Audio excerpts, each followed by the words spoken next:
Halo, halo. Bismillahirrahmanirrahim. Assalamualaikum warahmatullahi wabarakatuh. Alhamdulillah. Nahmaduhu wa nasta'inuhu wa nastaghfiruhu wa nastahdihi wa natubu ilaih. Wa na'udzu billahi min syururi anfusina wa min sayyiati a'malina. May yahdihillahu fala mudilla lahu wa may yudlilhu fala hadiya lahu. Asyhadu an la ilaha illallah wahdahu la syarika lahu wa asyhadu anna Muhammadan abduhu wa rasuluhu la nabiyya ba'dah. Allahumma shalli wa sallim ala Muhammad wa ala alihi wa sahbihi wa sallama tasliman katsira. Amma ba'd. Ikhwan dan akhwat sekalian yang dirahmati Allah Subhanahu wa taala. Mohon maaf atas keterlambatan ini macet. Ala kulli hal masih ada waktu bisa kita manfaatkan sebelum salat Isya dan setelah salat Isya insyaallah taala. Pembahasan kita yaitu pembahasan tentang fikih jenazah, yaitu hal yang dilakukan hadirin baik dari keluarga ataupun kemudian orang yang sedang melayat.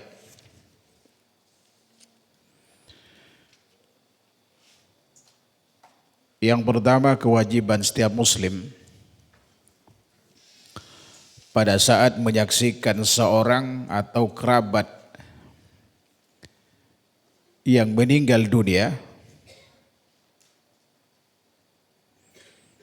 yang pertama dia harus memejamkan kedua matanya.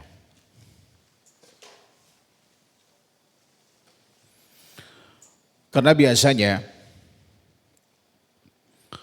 orang yang meninggal itu matanya mengikuti arah keluarnya ruh gitu. Kadang dia ke atas, ke samping. Ala kulli hal ketika dia terbuka matanya, maka disedahkan untuk memejamkannya itu dengan menutup kelopak matanya itu. Kalau memang dia sudah wafat dalam keadaan terpejam, ya tidak perlu melakukan apa-apa. Kecuali yang kedua ini. Yang kedua, mendoakan kebaikan untuknya. Dua kewajiban ini berlandaskan hadis Nabi SAW dari Ummu Salamah. Beliau bercerita, dakhala Rasulullah sallallahu alaihi wasallam ala Abi Salamah. Rasulullah SAW melayat jenazah Abu Salamah. Ini berarti cerita sebelum Ummu Salamah ini dinikahi sama Rasulullah. Karena Ummu Salamah merupakan janda Abu Salamah setelah berakhir masa iddahnya kemudian dinikahi oleh Rasulullah SAW. Saat itu belum suaminya. Tapi setelah diceritakan ini setelah beliau jadi suaminya. Waqad syaqqa basarahu, yang saat itu matanya masih terbuka. Matanya Abu Salamah. Fa'aqmadahu, maka beliau pun memejamkannya. Thumma qal, kemudian Rasulullah sallallahu alaihi wasallam bersabda, innar ruha idza qubida tabi'ahul basar, sesungguhnya ruh manakala dicabut, dia diikuti oleh tatapan mata. Fadajja nasun min ahlihi faqala la tad'u ala anfusikum illa bi khairin fa innal malaikata yu'minuna ala ma taqulun. Thumma qala Allahumma ighfir li Abi Salamah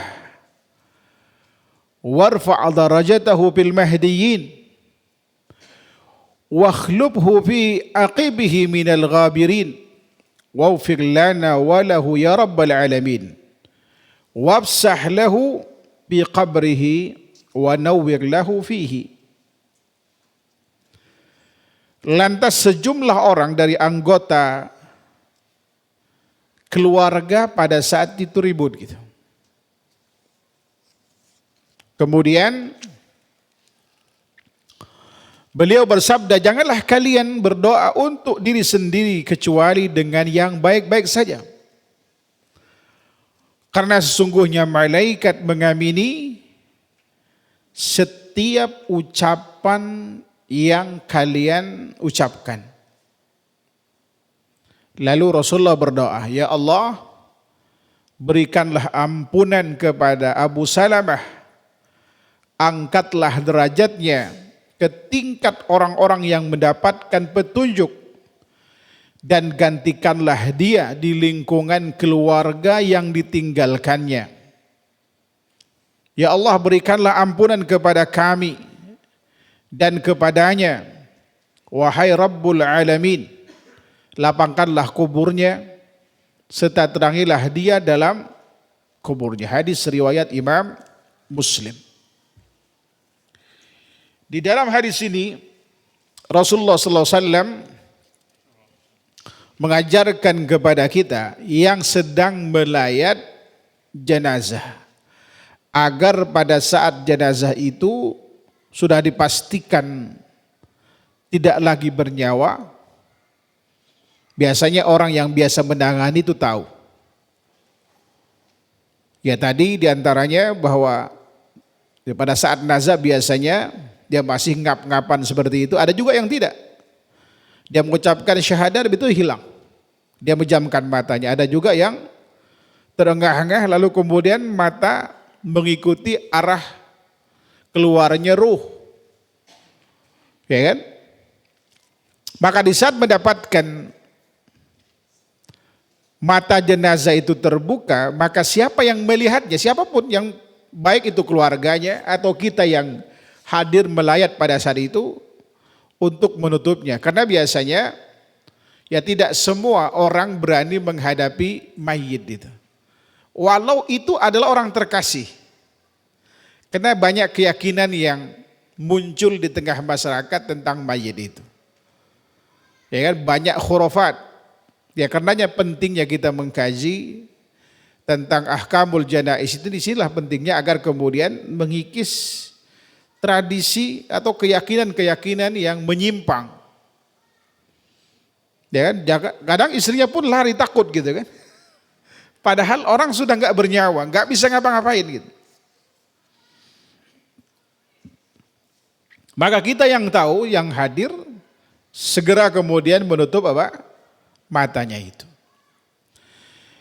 Kemudian yang kedua, kita mendoakan kebaikan. Apalagi ini adalah kerabat kita. Apapun masalah yang pernah terjadi antara kita dengan mayit ini, ya kan? Kita lupakan itu semua dan berikan uzur. Dan tidak berucap kecuali kebaikan. Dan kemudian berkata, mampus lu dasar ini sirakus bla bla bla bla gitu ya. Kesian dia. Dia sudah meninggal. Kalau masih ada hak kita pada orang ini, tinggal kemudian minta kasih tahu kepada keluarganya. Sebelum dibagikan harta sebagai waris, keluarkan itu kewajibannya. Karena dia ada saudara kita. Paling tidak ya sedikit banyak, apalagi saudara kandung. Ya kan, apalagi yang meninggal misalkan abangnya. Sementara kita adiknya, paling tidak pada saat kita kecil kita nggak tahu. Dia mungkin orang termasuk orang yang berjasa dalam hidup kita. Saat dalam kondisi tertentu barangkali dia kena butuh, dia maksa kita atau mendolimi kita dan seterusnya, dimaafkan saja. Atau kalau perlu, kalau punya piutang kita kepadanya, ya kita bebasin saja. Itu saudara kita. Kecuali barangkali masih ada harta-harta yang ditinggalkan oleh beliau, ya kan? Maka kasih tahu kepada ahli warisnya bahwa bulan ini dulu punya utang ke saya sekian. Ya kan, kalau perlu ada buktinya. Makanya setiap ada hutang, setiap apapun itu harus dicatat. Ada satu kasus, ya kan, seorang suami menjual harta waris istrinya. Saat dulu masih belum punya anak. Peristiwa ini terjadi mungkin udah tahun 80, sekitar 83, 84-an. Gak ada anaknya yang tahu. Tapi sang ibu mengatakan bapak punya hutang. Ya kan, dikira mengada-ada. Karena gak ada yang tahu.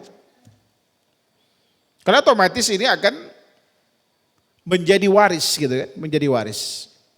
Akhirnya kemudian dibukalah karena bapak ini rajin mencatat.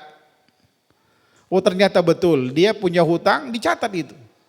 Tanahnya dulu dijual 900.000 tahun 83, ya kan? Lalu kemudian ditelepon kepada keluarga sang istri, kalau sekarang ini harganya berapa? Ternyata kurang lebih sekitar 500 jutaan, karena di pinggir jalan tanah itu. Ya, akhirnya kemudian seluruh aset yang ada hanya senilai 500 juta, bahkan itu kurang. Hanya 400-an juta. Ya kata ibunya, udah sisanya saya halalkan gitu. Untuk ada catatan itu, Masya Allah gitu. Wa illa itu akan jadi berantem. Ya kan? Karena anak-anaknya banyak dan tidak semua mampu. Tapi ini kalau terjadi dengan kita, ya sebaiknya kalau digugurkan kita jauh lebih baik. Tapi kalau misalnya kita menuntut hak, ya tidak masalah, itu hak kita juga gitu. Tetapi paling tidak, yang paling penting di sini ketika datang, tidak berkata kecuali kebaikan. Ya, apalagi di saat dia meninggal dalam keadaan husnul, dia mengucapkan syahadatain, dia saudara kita.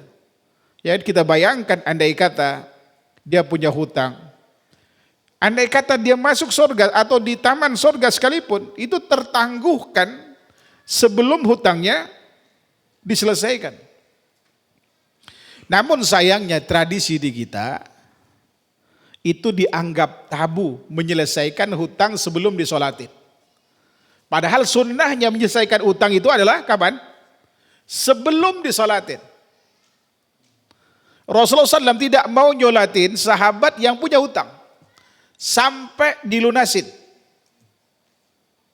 Saya pernah lakukan 2 kali, Pak. Ribut itu.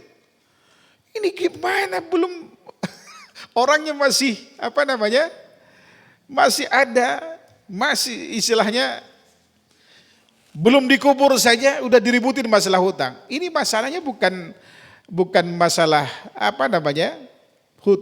bukan masalah sepele. Rasulullah SAW itu tidak mau nyolatin sahabat sampai kemudian dilunasi hutangnya. Sunnahnya demikian. Tapi umumnya di kita kapan, Pak, diumumkan hutang itu? Ketika sudah dikubur, udah dikebukin duluan tuh, kesian tuh.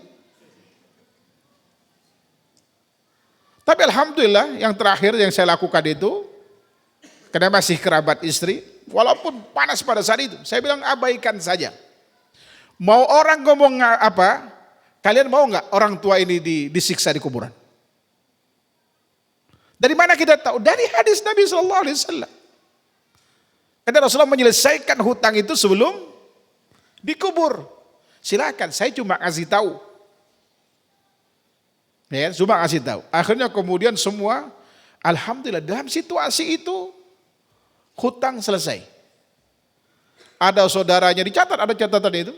Saudaranya sudahlah kesian Om, saya gugurkan saja. Coba ini dalam situasi emosi kan.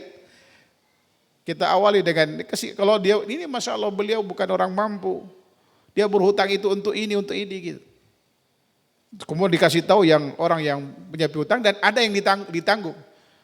Boleh kayak gitu. Jadi kalau misalkan orang ini sudah meninggal, dia nggak punya duit, boleh orang lain Muslim yang kaya menanggungnya. Oke, saya yang bayarin. Berarti utangnya itu ditanggung yang menanggungnya tadi itu. Baru kemudian disolatin.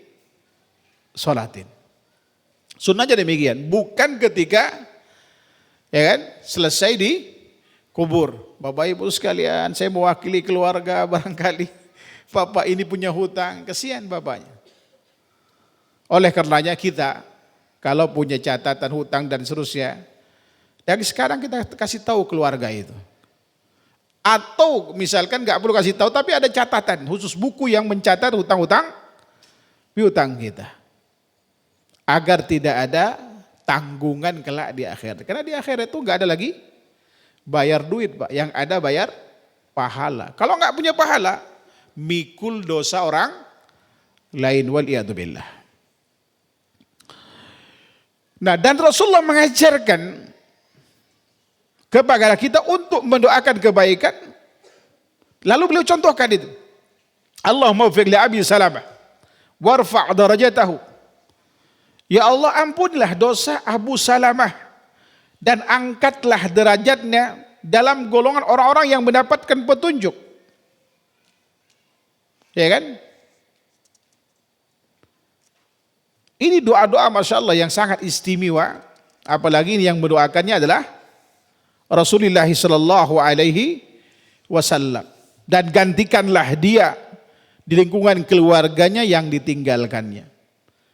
Ummu Salamah dalam riwayat lain dikatakan, siapa yang bisa menggantikan baiknya Abu Salamah ini? Ya kan? Ternyata yang datang meminang beliau siapa? Rasulullah sallallahu alaihi wasallam. Makanya kalau ibu-ibu merasa punya suami yang ini paling bagus, itu akan aja kebaikan itu. Siapa tahu nanti datang yang lebih tampan, lebih kaya, lebih ya kan, dari segalanya dari suami sebelumnya itu. Karena kita nggak tahu. Bahkan ada seorang ikhwan, saking sayangnya sama istrinya. Dia masih muda, usia 36 tahun.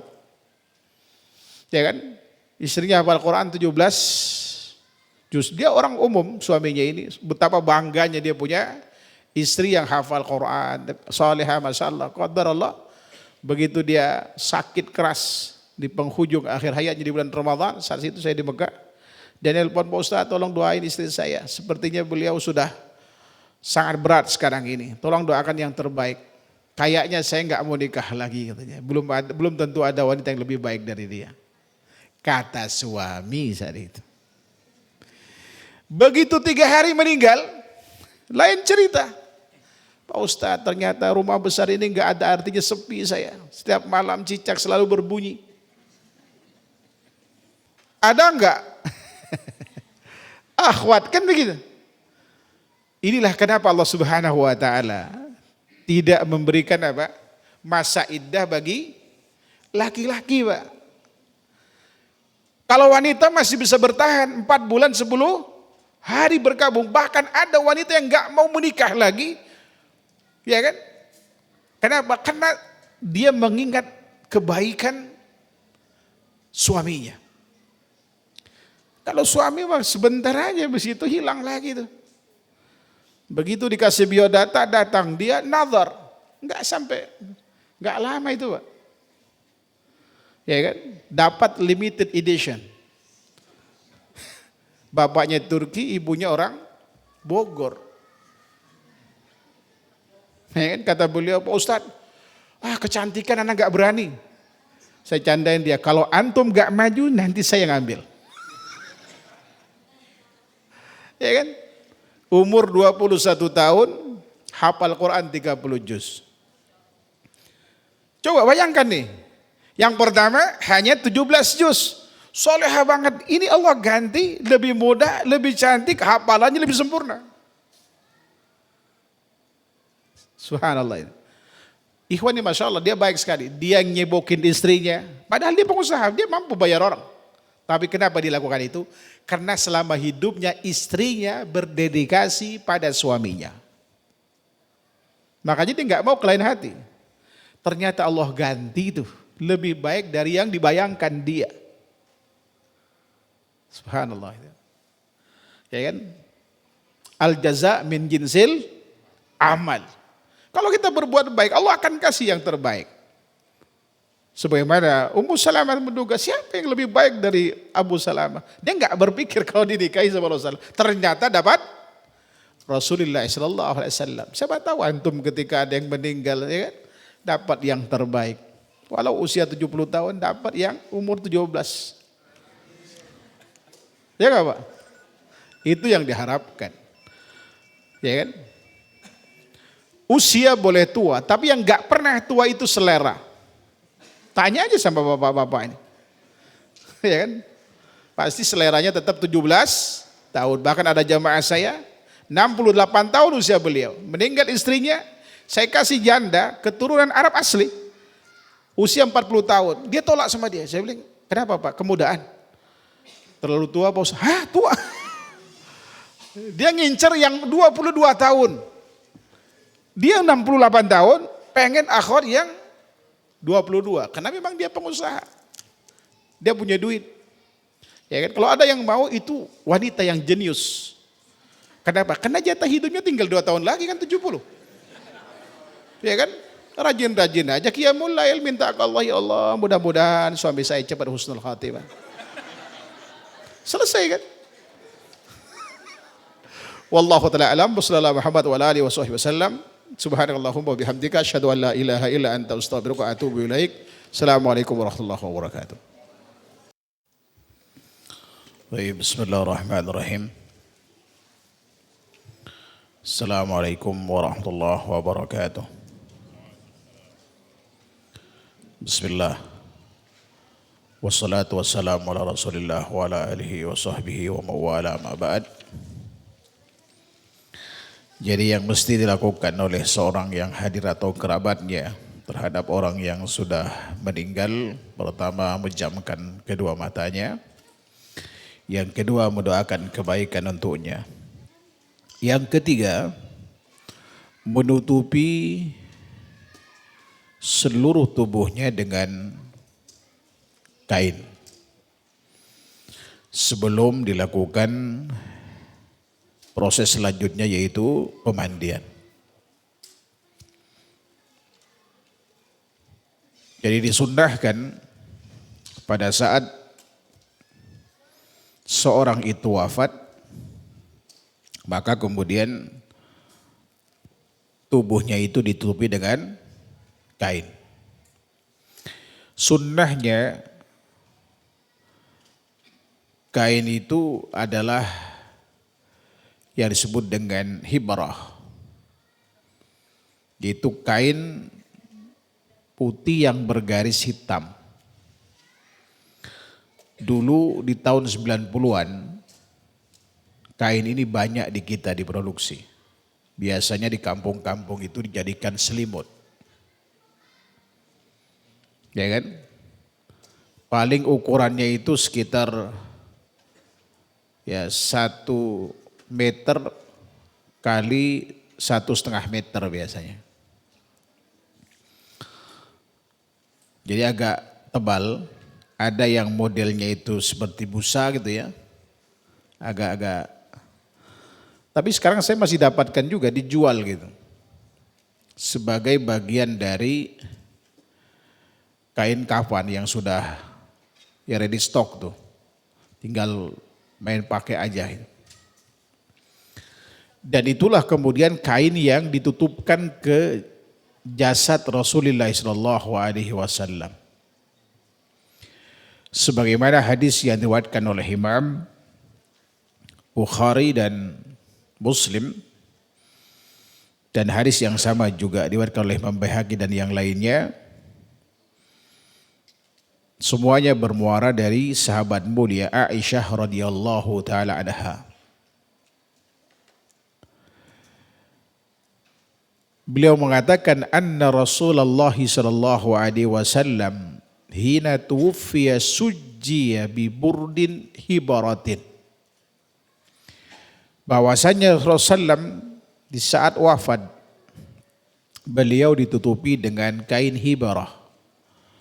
Itu kain yang bergaris hitam putih yang terbuat dari bahan katun. Ya sebisa mungkin ya hal ini tersedia di tiap-tiap komplek ya. Sebisa mungkin ada, itu jauh lebih baik. Nah kain hibarah ini pula nanti yang menjadi bagian dari kain kapan juga gitu. Untuk menyamarkan kulit. Karena kalau kain yang ada, apalagi yang agak sedikit tipis gitu, itu perlu mungkin 3 lapis, ya kan? 3 lapis untuk menutupinya. Biasanya yang kedua itu pakai hibarah tadi itu. Baik digunakan sebagai penutup badan, juga pada saat nanti juga bisa dijadikan dari kain kafan. Kalau tidak ada, maka boleh menggunakan kain-kain umum. Biasanya kalau di kita, saya nggak tahu di Kalimantan disebut dengan sampir. Kain yang terbuat dari batik ya, agak panjang gitu. Kan kalau sarung itu yang dijahit nyatu itu ya, kayak sarung-sarung yang dipakai buat sholat. Ini yang biasanya panjang, ya mungkin ukuran 90 kali 1,5 meter. Nah kalau ada kain-kain seperti itu nggak masalah, gunakan saja. Atau kalau memang tidak ada juga bisa gunakan selimut. Yang penting badannya ketutup, ya kan? Yang penting badannya ketutup. Itu seluruh tubuhnya, hatta wajahnya pun harus ditutup. Kecuali yang dikecualikan. Yang dikecualikan adalah mereka yang mati, yang meninggal pada saat sedang ihram. Itu enggak boleh ditutup wajahnya. Ya kan, itu harus dibuka. Jadi kalau orang yang meninggal biasa, itu harus ditutup. Ya kan? Nah nanti kalau misalkan pas datang ya ingin menyium keningnya atau di antara 2 mata sebagaimana sahabat mulia Abu Bakar lakukan pada Rasulullah SAW, silakan, tinggal dibuka saja kan. Jadi nggak perlu dibuka khusus wajahnya itu. Jadi harus ditutup kecuali yang dikecualikan. Nah yang dikecualikan ini yang di poin yang keempat, tidak perlu menutupi kepala dan wajah dengan kain jika meninggal dalam keadaan ihram. Nah ini yang dikecualikan karena nanti kata Rasulullah SAW orang ini akan dibangkitkan dalam keadaan bertalbiyah. Lebih lanjut Syekh Al-Albani rahimahullah ta'ala katakan 3 hal di atas, artinya menutup mata, mendoakan kebaikan dan menutup seluruh tubuh. Ini bagi orang yang meninggal dunia di luar ihram. Ya kan? Tidak sama dengan yang meninggal ketika sedang berihram. Yang sedang berihram itu enggak boleh ditutup kepadanya plus wajahnya enggak boleh. Yang demikian ini berdasarkan hadis dari sahabat mulia Abdullah bin Abbas. Sebagaimana terdapat dalam riwayat Imam Bukhari dan Muslim. Juga Abu Nu'aim dan Imam Al-Baihaqi. Beliau mengatakan bainama rajulun waqifun bi Arafah, ketika seorang sedang wukuf di Arafah. Itu waqa'a an rahilatihi pawaqasathu. Dia terjatuh dari hewan kendaranya sehingga lehernya patah. Au qala asathu. Ya kan? Terjatuh dari hewan kendaraannya kemudian patah, atau kata Ibnu Abbas sehingga dia mati seketika itu. Faqala Nabi sallallahu alaihi wasallam, igsiluhu bima'in wa sidrin. Mandikanlah dia dengan air dan sidir, daun bidara, jadi dicampurkan. Bidara yang di Indonesia yang mirip dengan bidara yang di Arab, di Makkah, yang dikenal di Betawi ini dengan bidara Cina. Saya nggak tahu kenapa selalu Cina itu. Ya kan? Ada bidara laut, biasanya daunnya itu agak sedikit lebar, berduri juga sama. Saya pernah cocokkan, pernah saya bawa, saya punya yang bidara Cina ini, saya bawa ke dekat kampus saya di Ummul Qura dulu, masih ada, sama persis. Hanya saja di sini itu tidak berbuah. Kalau di sana berbuah, buahnya manis tuh. Ya kan? Buah sidir itu manis, di sini asam. Di samping masjid saya dulu berbuah, cuman asam. Dan buahnya kecil segini. Kalau yang di Saudi segini buahnya. Lebih kecil dari apel, tapi masya Allah enak sekali. Kalau antum umrah, biasanya banyak dijual buah ini di pertengahan kota Makkah dan Madinah. Ya kan? Ada mereka yang jual di situ. Kalau pas musimnya banyak itu. Disuruh dimandikan oleh Rasulullah dengan air dan daun sidir, daun bidara. Wa kaffinuhu fi thawbaini, dan kapanilah dia dengan 2 helai kain. Kain ihram yang dipakai itu. Wa fi riwayatin fi thawbaihi, di 2 kainnya yang dikenakannya itu. Wala tuhannituhu, ya kan, dan jangan kalian melumurinya dengan hanut, ya kan, yaitu wewangiannya.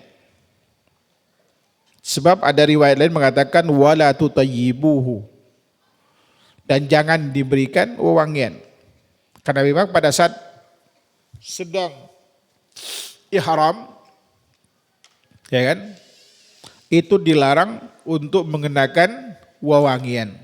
Dan ini berlaku juga bagi yang meninggal dalam keadaan berihram.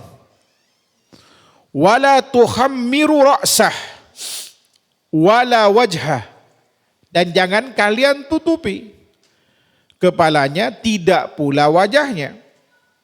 Fa innahu yub'atsu yaumal qiyamati mulabbiyah, karena dia nanti kelak di hari kiamat akan dibangkitkan dalam keadaan bertalbiyah. Ini Masya Allah.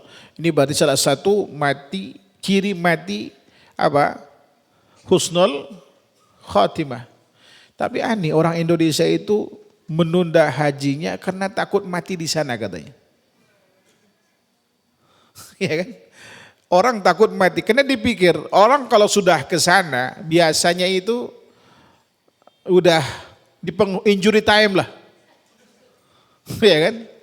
Padahal mestinya lakukan saja pada saat usia muda. Alhamdulillah, siapa tahu Allah berikan hidayah kepada kita, diberikan banyak keistimewaan. Di antara keistimewaan itu bahwa haji umrah itu bisa menghilangkan kefakiran, di samping menghapus dosa. Makanya Rasulullah katakan tabi'u bainal haji wal umrah fa innahuma yanfiyanil dzunub ya wal faqra kama yanfil qir khabasal hadid wad dhahabi wal fiddah. Atau kama qala alaihi salatu wassalam. Hadis riwayat Tirmidzi dari sahabat mulia Abdullah bin Mas'ud. Lakukan haji setelah haji, umrah setelah umrah. Ya kan? Karena keduanya dapat menghapus dosa dan kefakiran. Sebagaimana al-qir itu menghapus karat besi. Ya kan? Jadi salah satu keistimewaannya bisa menghilangkan kefakiran. Bahkan ada ibu dari teman saya dulu di pondok, saking pengennya haji, dia jual rumahnya. Dia orang Kalimantan Timur. Dan dia minta kepada Allah Subhanahu wa taala untuk apa? Bisa kembali terus menerus itu. Apa yang terjadi? Qadar Allah. Ya kan? Allah Subhanahu wa taala mudahkan usaha dan dia buka travel, akhirnya bukan hanya rumah yang terganti, dia bisa kembali ke Mekah mungkin sebulan 2 kali. Ya kan? Dan sekarang dia punya sekolahan, punya pesantren. Ya kan? Enggak jauh dari sini. Dulu orang Kalimantan Timur beliau. Jadi Masya Allah, kalau dia betul-betul tulus karena Allah, Allah ganti. Haji umrah ini Masya Allah bukan karena kita kaya. Bukan semata-mata karena kaya, tapi karena memang ada panggilan Allah. Sebab ada kawan saya, orang Mekah, tinggal di Syara'i. Jaraknya itu dari kurang lebih sekitar 5 kilo lah. Di Haraj itu. Sampai dia kuliah itu, belum pernah haji. Saya ceritain sama dia, ya akhi, kenapa kamu gak haji? Saya bilang gitu. Orang yang haji itu bawa penyakit. Lalu kamu kemana? Kami pergi ke luar negeri katanya. Dia pergi ke Dubai, pergi kemana? Gak pernah haji. Kamu tahu saya bilang itu, orang Indonesia mau berangkat ke sini itu sampai jual rumah, jual sawah, jual, kaget dia. Kayak mau tinggal melangkah doang. Paling mudah 500 real. Dulu ketika haji pertama kali saya tahun 2001, ya kan, jalan kaki mahasiswa habis cuma 500 real. Ya 2 juta lah ya. Itu plus capeknya memang. Itu Masya Allah. Taib, ikhwan sekalian yang subhanahu wa ta'ala. Di dalam hadis ini, Rasulullah SAW melarang kepada kita yang hadir atau yang menyaksikan orang yang meninggal atau mendapatkan orang meninggal dalam keadaan ihram untuk ya kan menutup wajah dan kepalanya itu. Itu dilarang dan tidak boleh juga dikasih wewangian. Artinya kita membiarkannya sebagaimana dia pada saat sedang ihram itu. Ini Masya Allah dia mati apalagi di Arafah. Di mana Allah Subhanahu wa ta'ala itu mengampuni ya kan hamba-hambanya.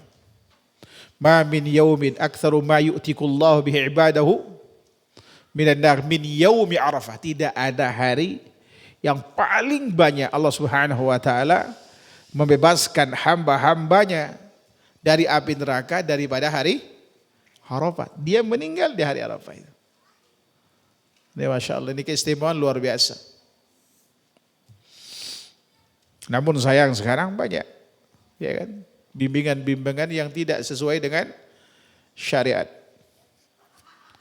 Ke Arafahnya tanggal 8. Keluar duluan. Ya pengennya semua enak. Ya kan? Apalagi travel, oleh karenanya hindari yang plus nih. Hindari travel yang pure bisnis. Karena ustadznya itu bisa dibayar. Karena dulu waktu zaman mahasiswa pernah saya bawa. Banyak yang dilanggar itu. Ya kan? Ustadz yang tidak sesuai dengan kepentingan travelnya, gak akan dibawa lagi itu biasanya. Cari yang sesuai dengan sunnah insya Allah. Kita menapaktis apalagi dengan situasi yang sangat sulit sekarang untuk segera berangkat. Waktu Masya Allah. Jangan sampai kemudian antum ya kan sia-sia. Banyak yang sunnah yang dilanggar. Ya kalaupun antum bisa berangkat sekarang mungkin di angka 400-500 juta itu. Ya bagi antum kecil lah kali ya. 400 juta, 500 juta. Karena ada jemaah kemarin Masya Allah berangkat sama kita 6 orang. Ya kan? Bayarnya itu hampir 500 juta per orang. Luar biasa. Puroda itu. Tapi ala kulli hal, ya kan? Jadi larangan ini menutup atau wajah dan kepala hanya berlaku bagi yang meninggal dalam kondisi apa? Ihram. Selebihnya laki maupun perempuan tetap kemudian wajib ditutup sampai kemudian nanti dimandikan. Kemudian poin yang kelima, menyegerakan pengurusan segala sesuatunya saat seorang sudah dipastikan meninggal dunia. Artinya jangan ditunda-tunda tuh. Sebab ada hadis Nabi SAW, sahabat mulia Abu Hurairah radhiyallahu ta'ala, beliau katakan asri'u bil janazah, bercepatlah pengurusan jenazahnya. Ada beberapa penafsiran terkait dengan makna percepatlah pengurusan jenazah ini, ya kan? Bisa mempengurusi prosesnya dipercepat, tidak ditunda-tunda, atau juga pemakamannya, ya kan? Tetapi dari semua ini ya tidaklah bertentangan. Kita segera menyegerakan orang yang meninggal untuk dikubur itu. Karena memang ada hadis terkait dengan ini, agar orang ini kalau misalkan dia matinya husnul khatimah, dia segera mendapatkan apa? Nikmat kubur. Ya kan? Andai kata dia su'ul khatimah, ngapain lagi dipertahankan? Nah, kebiasaan kita di Indonesia ini, sampai ada yang diformalin dulu, nunggu keluarga dari mana-mana datang, itu tidak boleh seperti itu. Pertama, menyelisih sunnah. Yang kedua, menyiksa si mayit dengan disuntik formalin itu. Memang dia meninggal, tapi dia masih merasakan apa yang dirasakan pada saat kemudian dia hidup.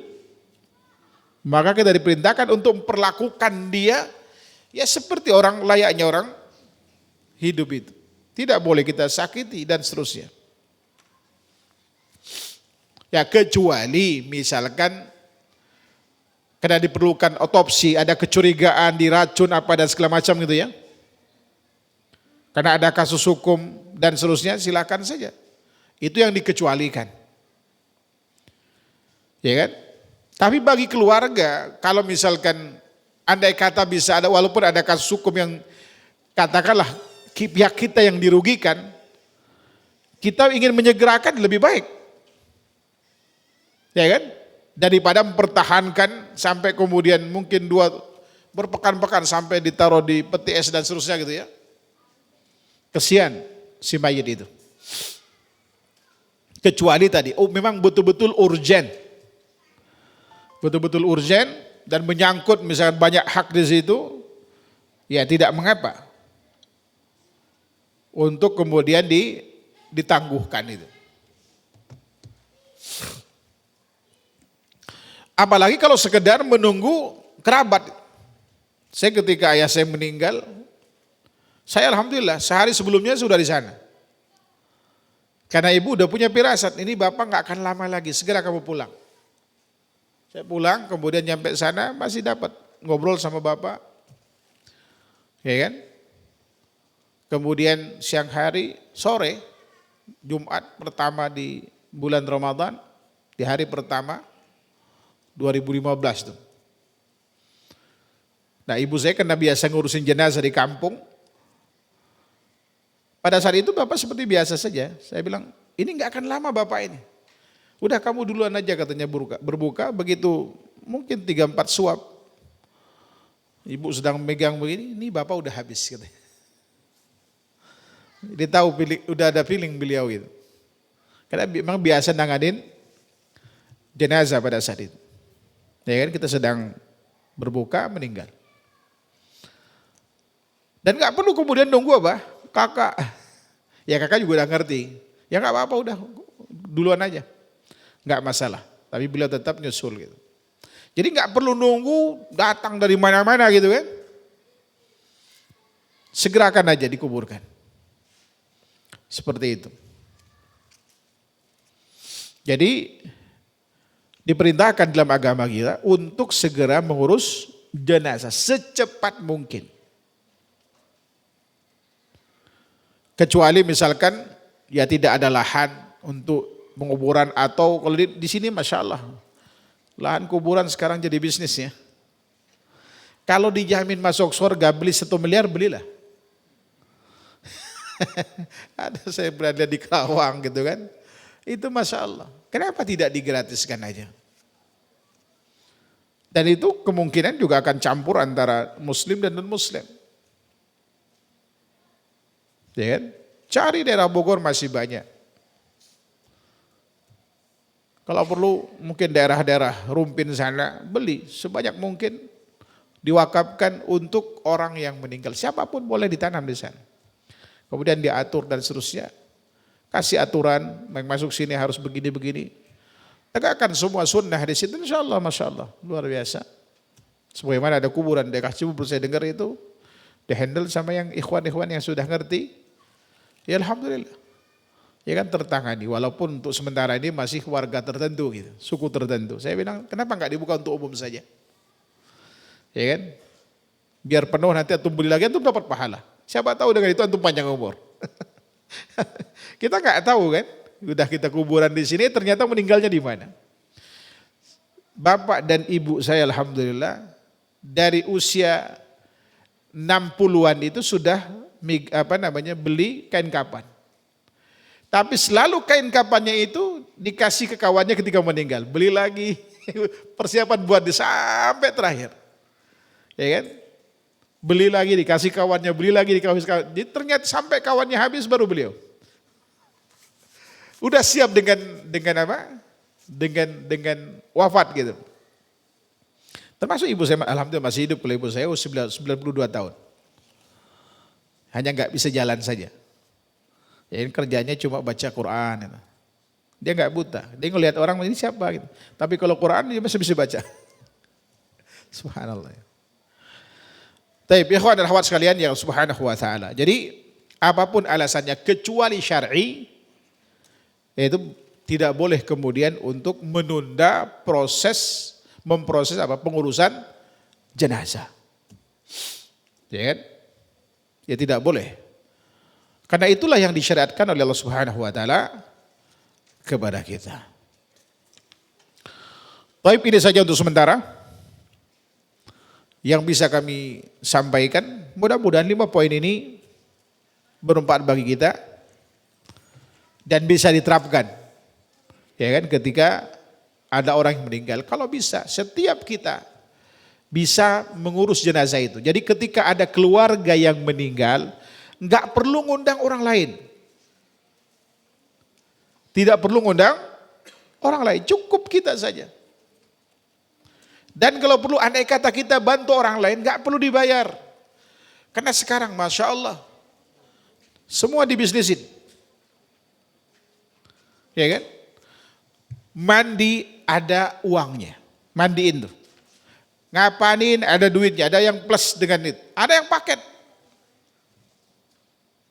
Ya kan? Saya ingat dulu ada anaknya pembantu saya. Ini baru tahu siapa beliau, ternyata mantan orang kaya. Ya kan? Jatuh miskin setelah suaminya meninggal. Hidup ngontrak di pojok gitu. Tidak ada satu keluarganya pun yang datang. Saya curiga ini kenapa? Padahal keluarganya kata banyak di Jabodetabek. Ada apa dengan ibu, saya bilang. Lalu dia cerita nangis. Kami dulu orang kaya Pak Ustadz. Di saat kami kaya, kami lupa dengan saudara-saudara kami.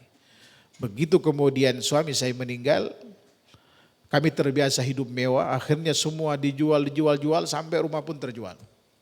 Akhirnya kami tinggal di sini. Dan mereka enggak peduli.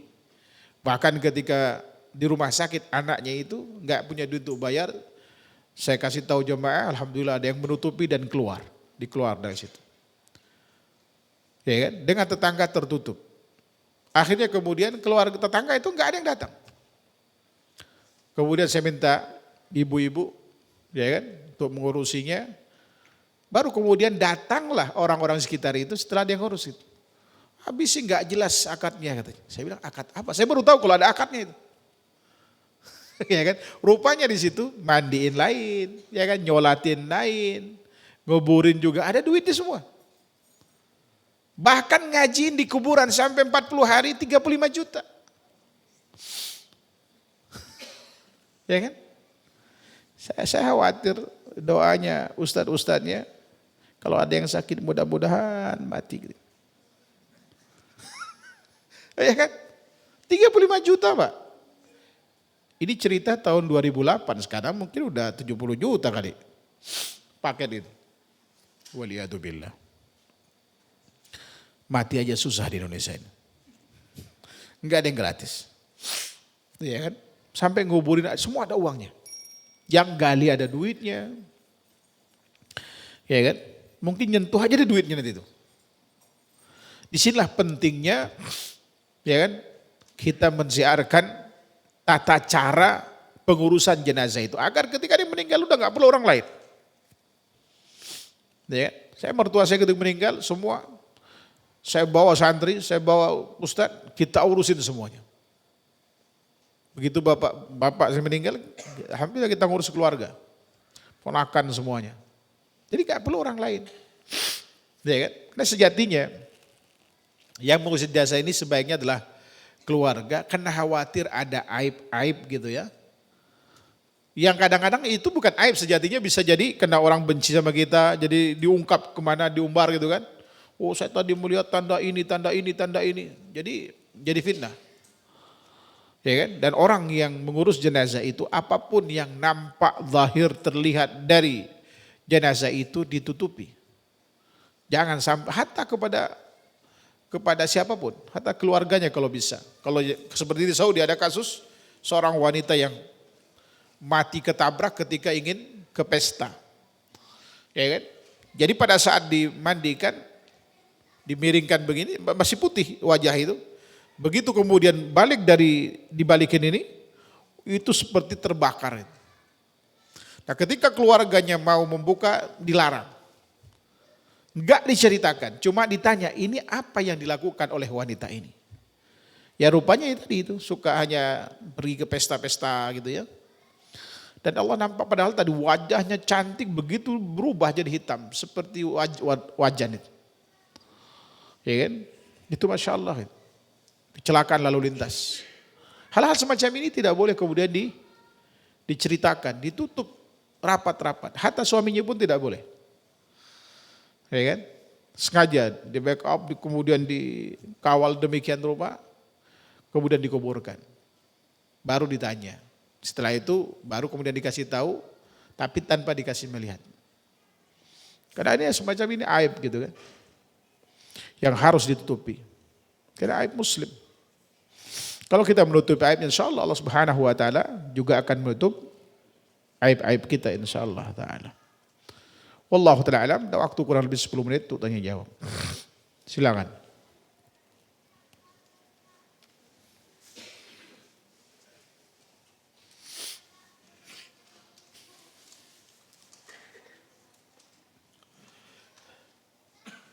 Assalamualaikum warahmatullahi wabarakatuh Ustaz.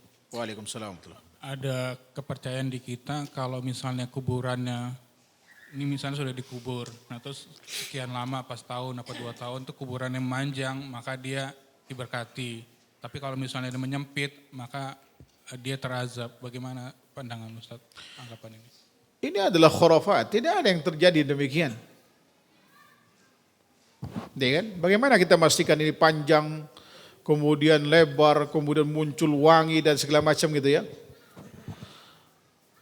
Ini banyak hal yang dibuat-buat untuk membesarkan nama orang itu. Kita berkali-kali datang ke Baqi itu, ke kuburan sahabat mulia Utsman dan para sahabat yang ada di sana, biasa saja. Tapi insya Allah mereka adalah orang yang selamat berdasarkan dalil kan. Tapi ada orang yang meninggal, kiai yang meninggal di Indonesia meninggal di sana. Seperti Pak Kiai Maimun Zubair, bagaimana Masya Allah sedemikian berupa dipublikasikannya. Bahkan ada ustadz yang ikut-ikutan, saya kecium wanginya. Bagaimana bisa membedakan antara wangi Kiai Maimun dengan wangi-wangi, karena kuburan itu rapat di situ. Iya kan? Memang ada wangi khusus gitu. Wah, kayaknya ya kan? Bisa mengendus. Ini saya kira khurafat hal-hal semacam ini. Ya kan? Dia memang orang baik. Tapi tidak pula harus diagungkan sedemikian rupa. Dan ini khawatir nanti pada akhirnya dikultus. Mungkin zaman sekarang tidak. Mungkin 2-3 generasi berikutnya bisa mengkultusnya dan sangat berbahaya. Apalagi yang melakukan hal semacam ini orang-orang yang banyak pengikutnya. Ya kan? Hal semacam ini sudah dihindari saja. Tapi memang ada kuburan yang kadang-kadang dinampakkan terbang. Sebagaimana pernah saya ceritakan. Ada satu keluarga. Memang ini terkenal dengan wanita nakal di keluarga ini. Secara fisik Masya Allah orang-orangnya menarik. Mulai dari proses dia saat dia mau sedang nazak itu. Mohon maaf. Dia menggaruk-garuk kemaluan. Padahal dia udah gak sadarkan diri. Ya kan? Dia gak sadarkan diri. Allah Subhanahu wa ta'ala mungkin ingin ya membuka aibnya itu. Qadarullah yang menangani pun orang-orang yang gak ngerti agama kan. Akhirnya tersiarlah itu. Begitu kemudian dikubur, memang ada yang melihat api menyala katanya. Dan kemudian kuburan itu jadi jatuh seperti itu ke bawah. Kita nggak bisa memastikan dia masuk neraka atau tidak. Yang pasti kalau kita bisa melihat perjalanan hidupnya. Orang tahu bagaimana dia hidupnya gitu. Ya kan? Tapi kita nggak tahu di akhir hayat siapa tahu dia mengucapkan 2 kalimat syahadah kan. Kita nggak bisa memvonisnya. Kecuali misalkan dia betul-betul melakukan kesyirikan, melakukan kekufuran. Ya kan? Kita katakan dia mati dalam keadaan kafir. Kita tahu kemudian akibatnya. Tetapi kalau dia pelaku maksiat, dia muslim, apapun hatta zina sekalipun. Kan zina tidak mengeluarkan dari itu adalah dosa besar, tapi tidak mengeluarkan pelakunya dari Islam. Ya kan? Apalagi dia masih sholat, kemudian dia di penghujung hayatnya mengucapkan 2 kalimat syahadah misalkan. Atau sebagaimana saya ceritakan orang yang gak pernah sholat, tiba-tiba sebelum dia berangkat bisnis itu, mandi, bersih, sholat duhur kata istrinya dan mati saat sujud. Apakah kemudian kita ingin melihat perjalanan hidup sebelumnya? Ini akhir yang baik. Istri juga kaget. Tumben-tumbenan suami yang tadi gak pernah sholat, tiba-tiba sholat. Ya kan? Ini luar biasa. Kita gak tahu semacam ini kan, kecuali dari cerita keluarga. Bahkan ada orang yang Masya Allah, hidupnya itu adalah sampai saya curiga. Kita pun ragu gitu. Untuk bertaziah padanya karena katakan dukun lah, tapi dia ustadz. Saya korek dari istrinya, apa yang abang lakukan saat hidupnya. Masya Allah dia suka bantu orang. Qiyamul lail, sholat 5 waktunya. Oh Masya Allah dia bilang gitu. Kita nggak tahu kan aktivitas di penghujung akhir hayat di saat beliau sakit. Setelah itu saya ya sudah, berarti mudah-mudahan beliau mati dalam keadaan husnul khatimah. Karena yang tahu, yang nampak, bahkan saya pernah nasihati beliau untuk berhenti dari praktek perdukunannya itu. Dia mau katakan saya nggak minta kok, saya juga minta ke Allah, ya kan? Saya juga minta ke Allah kata dia. Ya pasti dia menggunakan jin, karena dia pawang hujan, ya kan? Macam-macam dia lakukan itu. Saya khawatir antum ini kesyirikan saya bilang. Sayang, beliau guru ngaji ya, dia suka juga ceramah. Saya nasihatin beliau. Nah, karena beliau tetap pada pendiriannya, saya masih ragu. Saya pastikan ke istrinya bagaimana ibadah terusnya. Setelah saya tahu, oh Masya Allah, mudah-mudahan beliau husnul khatimah. Gitu. Ya kan? Makanya kita ketika melihat orang, lihatlah akhir perjalanan hidupnya. Katakan dia pelaku maksiat, tapi sepanjang di penghujung akhir hayatnya, dia mengucapkan 2 kalimat syahadat atau ada perbaikan ke arah amal saleh dari hidupnya, ya sudah kita terima aja di penghujung hari. Terlepas kemudian dia pelaku maksiat, kita serahkan kepada Allah Subhanahu wa ta'ala. Nah, kalau kemudian terjadi hal-hal yang aneh dengan kuburannya misalkan, ya kita nggak tahu apakah itu pasti ada yang lebar, pendek, nyempit. Bagaimana kita tahu? Dibongkar. Termasuk orang yang misalkan utuh. Tidak bisa kita pastikan orang yang utuh itu selamat. Kenapa demikian? Saya dapat cerita, ini cerita nyata. Dari seorang calon pendeta, kemudian dia masuk Islam. Omnya itu utuh. Padahal dia orang kafir. Rupanya kata kawannya dia punya tenaga, berinteraksi dengan jin. Mungkin dipakai sama jin tubuhnya itu. Ketika kemudian diambil ilmunya itu, ya busuk.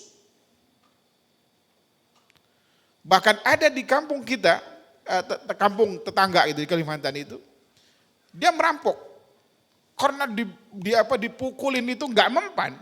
Akhirnya kemudian digali lubang, dimasukin dalam sumur, ke dalam lubang itu. Nah, tukang kebunnya nggak tahu kalau ada orang begitu kemudian ditembok, tahu ditembok, istilahnya itu dibuat semacam parit itu, kok ada jasad orang utuh itu setelah 5 tahun, Pak. Padahal mati dalam keadaan mencuri. Jadi tidak selamanya orang yang utuh itu selamat. Bukti yang paling kuat Fir'aun. Bagaimana kurang apa Fir'aun? Utuh kan? Sebagian Allah abadikan dalam surah Yunus. Al-yawma nunajjika bibadanika litakuna liman khalfaka ayah.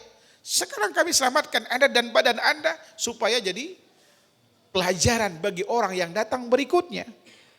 Tapi bisa jadi kalau seperti yang kasus kemarin yang dibongkar di mana di daerah Parung itu, memang ini orang guru ngaji, mudah-mudahan itu husnul khatimah. Karena orang tahu ini masya Allah orang baik, utuh, mudah-mudahan. Tapi walaupun demikian kita nggak boleh katakan dia ahli surga, karena nggak ada dalil kan. Cuma kita kata perjalanan hidupnya, yang bisa kita katakan mudah-mudahan bil husnul khatimah, karena perjalanan hidupnya. Ya kan, dia adalah guru ngaji, orang yang baik dengan tetangga, nggak pernah bermasalah. Alhamdulillah beliau husnul khatimah dan Allah awetkan badannya. Ya kan, supaya jadi pelajaran. Tapi tidak setiap orang yang guru ngaji seperti beliau. Karena ada guru ngaji kita begitu dipindah kuburnya hancur juga. Ya kan? Beliau hancur tahun 86. Karena saya melihat ketika perpindahan kuburan itu udah nggak utuh lagi. Jadi ada guru ngaji yang utuh, ada guru ngaji yang tidak utuh. Karenanya kita nggak bisa menghukumi semacam ini. Oh ini diberkahi, ini nggak diberkahi. Oh ini tidak ada, tidak. Yang pasti dia mati dalam keadaan Islam, itulah modal dia mendapatkan keselamatan. Kita sebagai Muslim, sebagai saudara yang masih hidup, kita menyaksikan perjalanan hidupnya saja. Kalau misalkan kita dapatkan orang ini adalah pelaku maksiat, kita doakan mudah-mudahan diampuni dosanya. Makanya kita dianjurkan dalam Islam itu untuk mendoakan kebaikan untuk saudara kita yang sudah meninggal. Rabbana ighfir lana wa li ikhwanina alladziina sabaquna bil iman wa la taj'al fi qulubina ghillan lil ladziina amanu rabbana innaka antar raufur rahim. Ini diajarkan di Al-Qur'an. Diamalkan oleh para sahabat, tabi'in dan sampai sekarang. Ya kan? Kita doakan mereka mudah-mudahan diampuni. Bukan malah minta ke kuburan. Ya kan? Wallahu ta'ala a'lam. Jadi hal-hal semacam ini Pak bisa dihilangkan dengan ilmu. Kalau nggak dengan ilmu nggak akan bisa hilang. Bid'ah, khurafat, tahayyul nggak akan pernah hilang kalau tidak beri pendidikan tentang sunnah Rasulullah yang utuh pada masyarakat itu. Termasuk kita dulu, alhamdulillah Allah berikan hidayah kita kenal sunnah sehingga apa-apa yang dilakukan di daerah itu masya Allah banyak sekali Pak. Saya pernah catat berapa puluh gitu, ya kan, yang berkaitan dengan kesyirikan, yang juga berkaitan dengan bid'ah itu. Saya coba telusuri dari mana asal muasalnya. Ternyata begitunya juga sama tokoh-tokohnya nggak ngerti juga. Karena mereka juga nggak tahu dari dulu begini itu alasannya. Dari dulu tuh kapan? Mana lebih dulu ajaran ini dengan Rasulullah SAW? Otomatis Rasulullah SAW kalau gitu. Anda harus ikuti Rasulullah SAW. Tapi itu tidak mudah. Kenapa? Karena dia di kampung jadi dai kan. Kalau dia mengatakan berseberangan dengan selama ini yang lakukan, keluarganya protes, gimana kau ngurusin jenazah anak saya begini, istri saya begini, ya kan? Ditinggalin orang, itu yang mereka takut sebetulnya. Intinya, ya kan, takut amplopnya berkurang. Bukan tidak tahu kebenaran. Ini saja barangkali yang bisa kami sampaikan, kurang lebihnya mohon maaf. Wallahu ta'ala a'lam wa sallallahu ala Muhammad wa ala alihi wasallam. Subhanakallahumma wa bihamdika asyhadu an la ilaha illa anta wastaghfiruka wa atubu ilaik. Assalamualaikum warahmatullahi wabarakatuh. Ini pertanyaannya?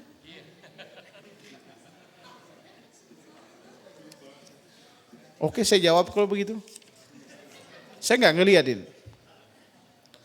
Oh, iya, yang mau pulang silakan. Nggak, udah ditutup masalahnya. Baik, saya buka lagi. Assalamualaikum warahmatullahi wabarakatuh. Bismillah wassalatu wassalamu ala Rasulillah wa ala alihi wa sahbihi wa mawala wa ba'd. Amalan apa saja yang bisa seorang anak lakukan untuk orang tua yang sudah meninggal selain doa dan amal-amal yang saleh? Baik. Pertama, ada seorang datang menjumpai Rasulullah SAW. Totalnya seingat saya ada 18. Mudah-mudahan saya masih ingat.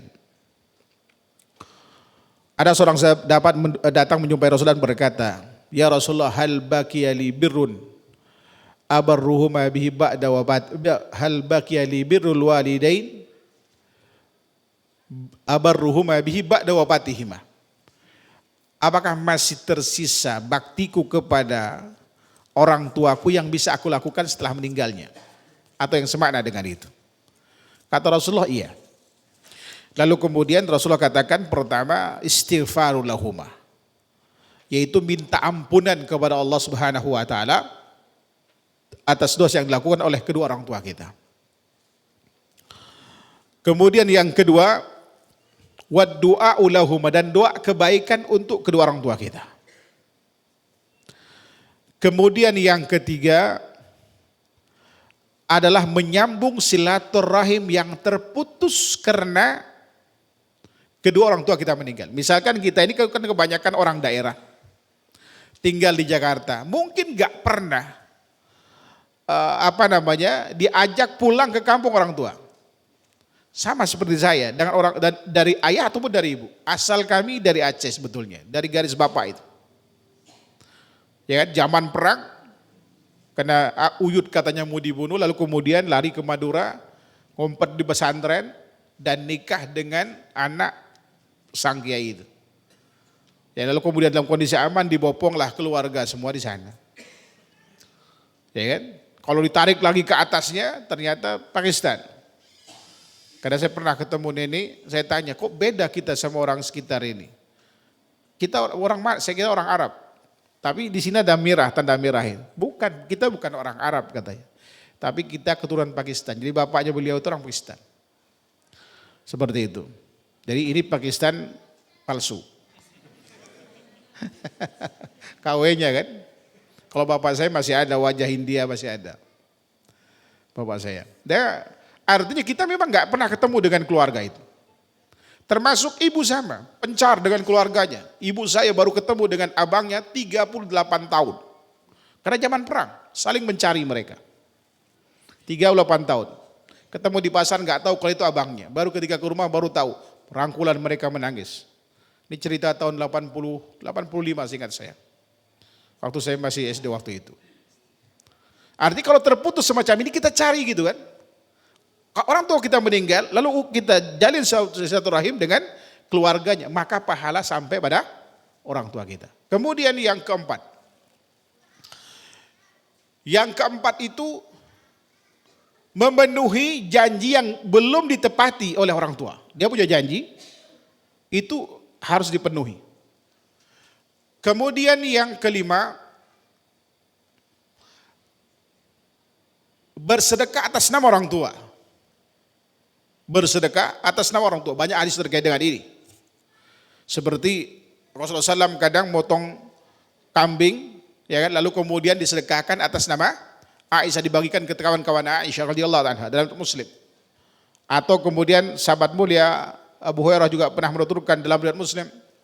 Ada seorang datang menjumpai Rasulullah dan berkata, "Inna abi mata wa taraka malan wa lam yusi ayukaffar anhu idza tasaddaqta anhu." Orang tua saya baru meninggal, tidak berwasiat apa-apa dan meninggalkan jumlah harta.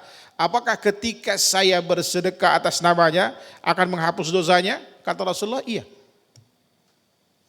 Hadis ini diperdebatkan kualitasnya oleh para ulama, hadis yang tadi, yang 5 poin tadi. Tetapi maknanya ada yang menghasankan, ada yang hasan li ghairi, Ada yang tetap mendoibkannya. Tetapi pesannya ini didukung oleh hadis-hadis sahih. Artinya hal ini boleh kita lakukan. Ya kan? Boleh kita lakukan. Jadi lima tadi ya. Nah kemudian ada seorang sahabat ketika meninggal, dia punya budak dan berwasiat kepada anak-anaknya untuk memerdekakan budak 100 hamba sahaya. Lalu kemudian satu anaknya telah merdekakan 50 hamba sahaya. Dan satu di antaranya penuturnya Hisham yang meriwayatkan hadis ini, dia memerdekakan tidak mau memerdekakan sebelum dia bertanya kepada Rasulullah. Karena dia tidak mau melakukan sesuatu sia-sia. Ketika ditanyakan kepada Rasulullah, Rasulullah berkata kepadanya, "Lau kana musliman," artinya andai kata orang tuamu dulu muslim, artinya mati dalam keadaan Islam, "Fa'ataktum anhu au tasaddaqtum anhu au hajajtum anhu balaghahu dzalik." Andai kata orang tuamu dulu muslim, syaratnya itu, lalu kemudian Anda memerdekakan hamba saya atas namanya, berarti ini poin yang ke-6. Lalu kemudian Anda bersedekah, nah ini penguat hadis yang tadi ini. Atau kemudian Anda berhaji atas namanya, ini yang ke-7. Maka sampai pahala kepadanya. Sampai pahala kepadanya. Ya, terkait dengan haji ini ada 3 variannya ya. Ada haji nadar, ada haji yang orang tidak melakukannya padahal dia wajib untuk melakukannya. Dia meninggal gitu. Maka anaknya sebelum dibagi harta warisnya, dia membadalkan atas nama orang tuanya. Atau kemudian anak, misalkan orang tua tidak berwasiat apa-apa, tapi anak mampu tapi ingin berhaji atas nama orang tua, itu juga boleh. Ya kan? Tapi hukumnya ini sunnah. Tapi kalau yang kedua, nadar dan pertama tadi itu wajib hukumnya. Banyak hadis terkait dengan ini. Ya seperti seorang wanita datang menjumpai Rasulullah dan berkata, "Ya Rasulullah, inna ummi matat wa inna ummi nadarat an tahuj wa matat qabla an tahuj." Apa hujjah anha? Ibu saya telah bernadar untuk haji, lalu kemudian dia meninggal sebelum haji. Apakah kemudian saya haji berhaji atas namanya? Kata Rasulullah, "In kana ala ummiki dain anti qadiyah." Apakah kalau ibu kamu punya hutang, kemudian kamu melunasinya? Kemudian kata wanita ini, "Iya ya Rasulullah, kalau begitu wadainullah ahaqqu an yuqda." Dan hutang kepada Allah lebih diutamakan untuk dilunasi. Ya kan? Karena ini dianggap hutang oleh Allah Subhanahu wa taala, maka wajib dilunasi.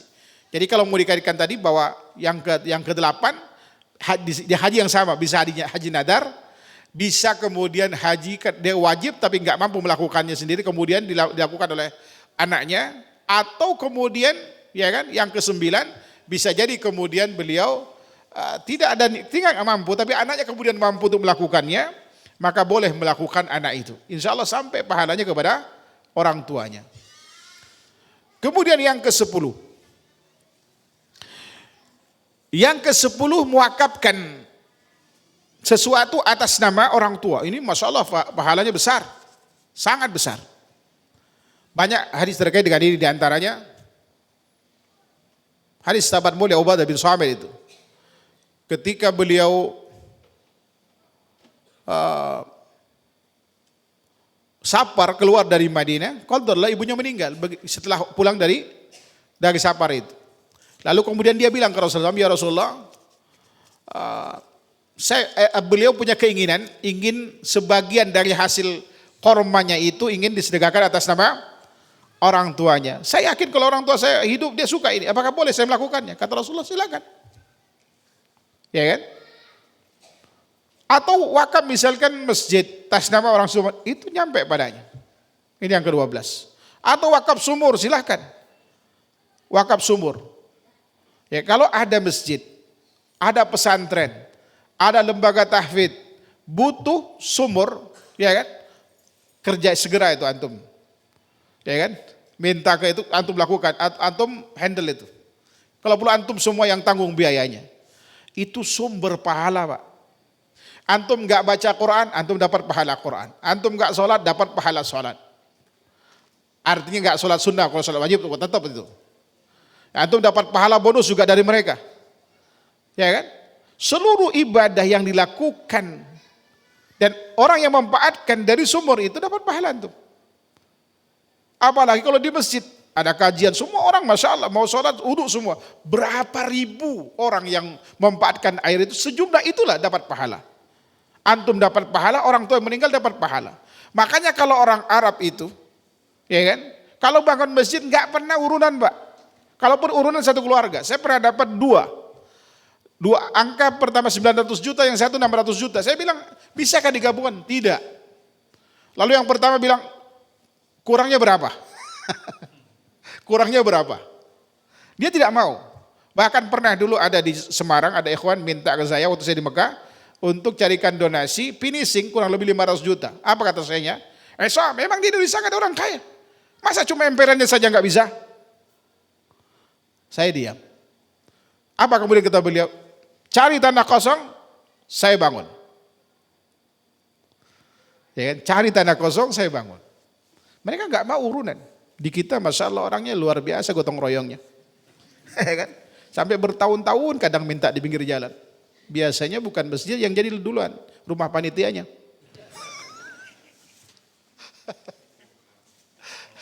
Ya kan? Ini yang terjadi di kita. Kemudian juga umrah. Bolehkah badal umrah? Kalau misalkan orang ya sedang umrah lalu kemudian meninggal belum melaksanakan, maka boleh dia dibadalkan oleh keluarganya itu. Ya kan? Kemudian yang ke-13, ya, seluruh pesan baiknya beliau, ya kan? Pesan baiknya, misalkan beliau, sama saya sarankan kepada para istri kalau suaminya meninggal, ingat-ingat apa pesan baik dari suami, Anda lakukan. Ya kan? Atau kemudian dia pernah mengajarkan maksiat, stoplah maksiat itu. Dia dapat pahala. Misalkan, kan ada suami yang aneh itu, istrinya pakai jilbab dilarang. Ya kan? Suami yang kayak gini tinggalin aja, cari suami lagi. Kalau nggak mau taubat dia. Ya kan? Mungkin dulu dilarang pakai jilbab dan seterusnya. Justru kemudian Anda pakai jilbab, anaknya pakai jilbab, maka insya Allah dapat pahala suaminya. Tapi sebaliknya ketika dia tidak pakai jilbab karena anjuran dari suaminya, anjuran oleh ayahnya, dan anak nggak pakai jilbab sampai sekarang, maka itu jadi dosa jariah tuh, yang terus mengalir membebani ayahnya. Berikutnya adalah seluruh amal saleh, termasuk baca Al-Quran, termasuk baca Yasin, baca surah Al-Baqarah, baca apapun, itu sampai kepada orang meninggal dengan catatan tidak diniatkan secara khusus, tidak menentukan waktu, tidak menentukan cara, tidak kemudian menentukan kaifiyahnya. Yang penting antum misalkan baca Quran nih di masjid, pengennya Al-Fatihah, Al-Baqarah, silakan, nyampe tuh orang tua. Ya kan? Ini berdasarkan keumuman firman Allah Subhanahu wa taala di dalam surah An-Najm itu ayat 39, Allah Subhanahu wa taala berfirman, "Wa alaisa lil insani illa ma sa." Bahwa seorang itu tidak akan mendapatkan pahala kecuali apa yang telah diusahakan. Syalbani rahimahullahu ta'ala mengatakan dan membawa hadis Nabi SAW riwayat Nasai dari sahabat mulia Aisyah radhiyallahu anha, beliau mengatakan bahwa Rasulullah pernah bersabda, inna atyaba ma akala rajul min kasbihi wa inna waladar rajul min kasbihi. Sesungguhnya sebaik-baik apa yang dimakan oleh seorang itu hasil usahanya, dan anak orang itu hasil usahanya. Lalu beliau berkomentar bahwa seluruh amal saleh yang dilakukan oleh anak tersebut, ya kan, itu akan sampai kepada orang yang ayahnya yang meninggal, karena anak ini hasil usahanya. Ya kan? Seluruh amal saleh apapun, mau salat, mau puasa, dengan catatan tidak diniatkan khusus. Kalau yang 18 item tadi, baru berapa? 14 yang saya sebut, 4-nya saya lupa. Ya kan? Itu diniatkan khusus ya. Selebihnya tidak perlu peniatan khusus. Tidak perlu peniatan khusus. Maka kemudian akan sampai kepada orang yang meninggal. Karena itu amal saleh. Antum baca Al-Quran, antum berbuat baik dengan tetangga, antum kemudian menyebar ingkarul mungkar. Walaupun orang tua nggak merintahkan kita untuk itu, karena itu adalah amal soleh, sampai ke orang tua. Antum baca Quran, antum sholat, apapun aktivitas amal soleh selain yang 18 yang memang diharuskan pengatasnamaan atas nama orang tua, ya kan? Itu sampai pahalanya kepada orang tua. Antum pengen baca Yasin misalkan, sesekali baca Yasin, boleh apa tidak? Boleh, asal antum tidak mengkhususkannya. Seperti itu. Jadi, nah, ya baru saya ingat lagi, kalau dia punya hutang, ya kan, antum bayarin juga dapat pahala orang tua kita. Ya kan, hutang pada manusia itu harus dilunasin. Antum yang melunasinya. Itu sampai pada orang tua. Dan sedekah ini yang paling banyak keistimewaan sedekah. Sedekah itu bisa menghapus dosa, sedekah itu bisa ngirim pahala, transfer pahala, ya kan? Sedekah itu bisa meringankan siksa. Wallahu ta'ala alam. Dulu ada kajian saya tentang kado istimewa buat keluarga tercinta yang sudah tiada. Tahun 2009. Mudah-mudahan filenya masih ada. Sehingga saya ada 18 ayat tamamal itu. Wallahu ta'ala alam. Apakah mati suri itu ada? Ya ada. Istilah kita mati suri. Kan ada di cerita dalam Quran ada. Ya kan? Yang 100 tahun itu. Bahkan ada orang yang 6 tahun, ada yang 15 tahun. Bahkan anaknya keluarga raja itu berapa tahun gitu kan. Itu ada memang. Dia belum meninggal sejatinya. Orang semacam ini bagaimana status ibadahnya?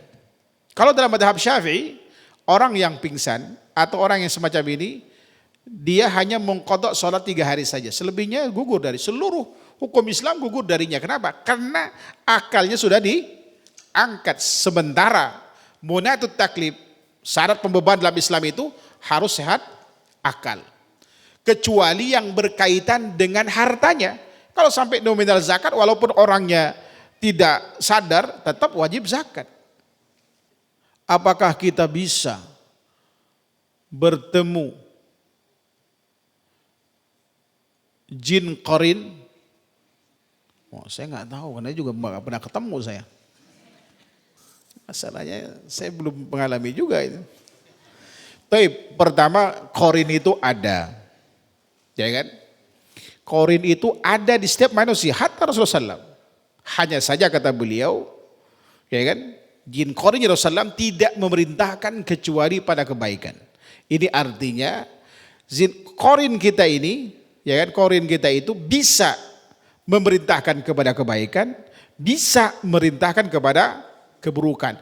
Dan seburuk-buruk qarin dalam surah Nisa itu, ya kan, wa may yakuni syaitanu lahu qarina fasa'a qarina.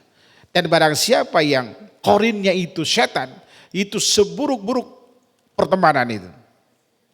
Karena dia akan mendorong kepada apa? Kepada kemaksiatan. Nah, bisikan-bisikan itu, itulah bisikan qarin itu. Makanya Rasulullah katakan bahwa jin itu masuk ke dalam tubuh manusia dari mana? Dari jalur atau jalan darah itu. Wa inni khiftu ayyukdaba bi qulubikum syai'an. Aku khawatir kata Rasulullah, dia membisiki sesuatu pada diri kalian.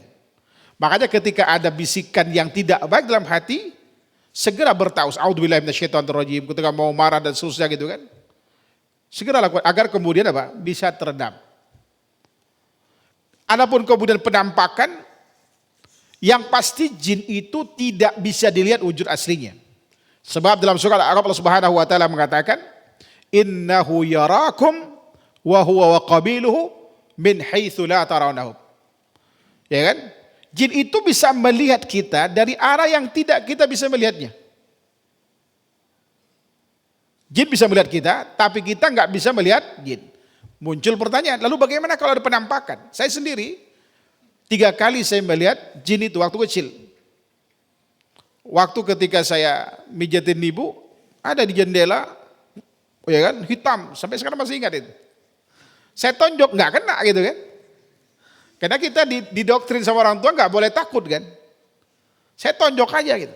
Enggak kena, muncul lagi, tonjok lagi, muncul, tapi itu hilang. Dan ada yang besar itu, kepalanya besar sekali, kakinya kecil. Gitu kan? Saya datangin, tapi begitu datangin nggak kelihatan. Tapi begitu dibalik apa? Kelambu, ya kelambu di sana, pakai kelambu. Ya kan? Itu nggak ada orangnya.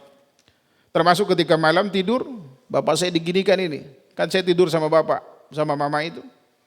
Bapak saya diginikan, bapak kegelian. Saya bilang itu ada orang, 3 orang di belakang ini. Ada bapaknya, ada ibunya, ada anaknya. Saya pukul, nggak kena juga, nggak ada orangnya. Tapi saya lihat itu ada orang. Itu waktu kecil. Ya kan, waktu kecil. Nah kemudian ini adalah penampakan. Penampakan tetapi dia tidak wujud aslinya. Karena wujud aslinya tidak terlihat. Tidak akan bisa menampakkan. Dia kalaupun datang ke manusia, ya kan, itu dalam wujud bermacam-macam. Sebagaimana ketika datang ke sahabat mulia Abu Hurairah di zaman Rasulullah kan nampak. Abu Hurairah nggak tahu kalau dikira itu adalah orang kan. Dia minta sedekah, kemudian minta apa? Minta zakat itu, sedekah dari Baitul Mal. Lalu kemudian diajarin suruh baca apa? Ayat kursi. Ketika dicampurkan ke Rasulullah, shadaqal kadzub. Kalau bahasa kita tumben tuh, pendusta dia benar. Jadi kita disuruh baca ayat kursi supaya terlindung dari gangguan setan itu. Jadi memang penampakan itu ada sejak zaman Rasulullah SAW. Bahkan pernah bermakmum di belakang Rasulullah. Itu kan surah jin jelas itu. Berarti jin itu memang ada. Tetapi kemudian kita menafsirkan ini apa korin siapa, korin teman atau segala macam itu tidak bisa. Apalagi yang kadang-kadang mengaku saya uyutnya, saya kakeknya, gitu kan? Itu bohong. Jangan percaya dengan hal semacam itu. Bahkan kadang-kadang dia mengadu domba. Itu mengadu domba. Yang ngirim saya ini pulang tetangga kamu. Qadarullah sebelumnya kita berantem sama orang itu. Oh bisa mati itu orang. Makanya peruqyah itu nggak boleh sebetulnya ngajak dialog itu. Atau kalaupun ketika berdialog nggak boleh dipercaya. Kasih dulu pengertian kepada keluarga itu. Karena kalau keluarga nggak kenal agama, dia sumbu pendek, ambil pedang langsung tebas aja orang itu. Apalagi kalau dia tersiksa sekian lama kan. Ini nggak boleh kemudian hal semacam itu. Jadi kalau korin ada memang korin itu, ya kan? Tetapi kemudian penampakan atau tidak, wallah ta'ala. Yang jelas kalau jin kalaupun menampakkan hatta korin kita misalkan seperti itu tidak dalam wujud aslinya. Tetapi kalaupun dia menampakkan, makanya berubah-berubah kan. Ada orang yang kadang-kadang atasnya itu mungkin singa, bawahnya manusia, kakinya gitu kan. Jadi penampakannya macam-macam, ada seperti orang tua dan yang lain-lain. Bagi yang mungkin praktisi ruqyah tahu tuh. Ya kan, praktisi ruqyah, tapi orang beruqyah itu enggak akan ngelihat jin dia. Ya kan? Enggak akan lihat jin. Saya tahun 2008-2009 dulu sering dimintain, bukan sengaja tidak.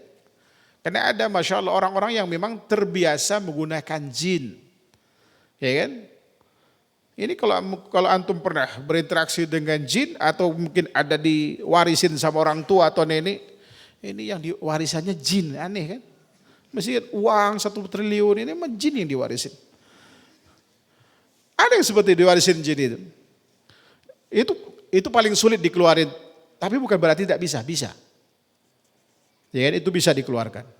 Termasuk ruqyah ini sebetulnya bukan perkara yang istimewa. Sama dengan kita ngajarin sholat dan seterusnya itu. Hanya saja dimonopoli orang-orang tertentu. Mestinya ruqyah itu, kalau saya dulu, saya tidak meruqyah orang kecuali 2 kali. Saya tidak mau. Kenapa? Takut ketergantungan dengan kita. Semua orang bisa ruqyah. Ya kan? Semua orang bisa ruqyah. Kalau kemudian dibisnisin itu jadi kaya itu, karena jin bisa dipaksa keluar. Ya kan? Ciri peruqyah bisnis gampang itu bisa dilihat dari ketika dia nggak ngasih protek kepada kita, nggak dikasih sunnah-sunnah itu. Yang penting udah keluarin selesai. Apalagi kemudian dapat iklan gratis dari setan, dari jin. Iklan gratis gimana? Dia misalkan sudah diruqyah oleh banyak orang atau sudah berobat kemana-mana nggak sembuh-sembuh. Tiba-tiba jinnya bilang, ya saya takut sama kamu, saya takut sama kamu, saya takut sama kamu, saya mau keluar. Itu kan iklan gratis tuh. Saya pernah dapat seperti itu sekali. Saya bilang ini hati-hati. Dia pengen keluar, ya kan? Tapi kemudian dia pengen mengorbankan supaya orang jadi korban kesyirikan lagi. Yaitu orang nanti pasti ketika ini pasti nelpon kita kan. Bener aja itu, wah Ustadz ini Masya Allah itu udah kebawa kemana-mana, nggak bisa ngeluarin. Beliau, jin bapak saya takut sama dia. Ya kan? Kalau kita mau, Masya Allah itu duit bisa gede tuh Pak. Bahkan ada pengacara, dia pengusaha juga gitu kan. Ini akhirnya cerita ruqyah nih. Iya kan? Jadi niat kita, alhamdulillah ajudannya itu dia orang hati sunnah. Pak Ustadz tolong bantu saya. Jam 11:30 malam kita datang. Di rumah sakit dia lahir anaknya dengan hemoglobin hanya 4. Menurut dokter itu bisa meninggal, tapi nggak meninggal. Nangis juga tidak. Lalu saya disuruh datang. Ayo Pak Ustadz dakwahin beliau katanya. Oh ini saya datang malam itu. Saya nggak tahu di rumah sakit di Jakarta ini. Kalau tinggi sekali rumah sakit itu. Lalu kemudian dia bilang, Pak Ustadz gimana? Siapa yang ganggu anak saya? Saya bukan dukun Pak. Saya jelasin dulu ruqyahnya segala macam gitu kan. Kemudian bedanya dengan praktek perdukunan itu.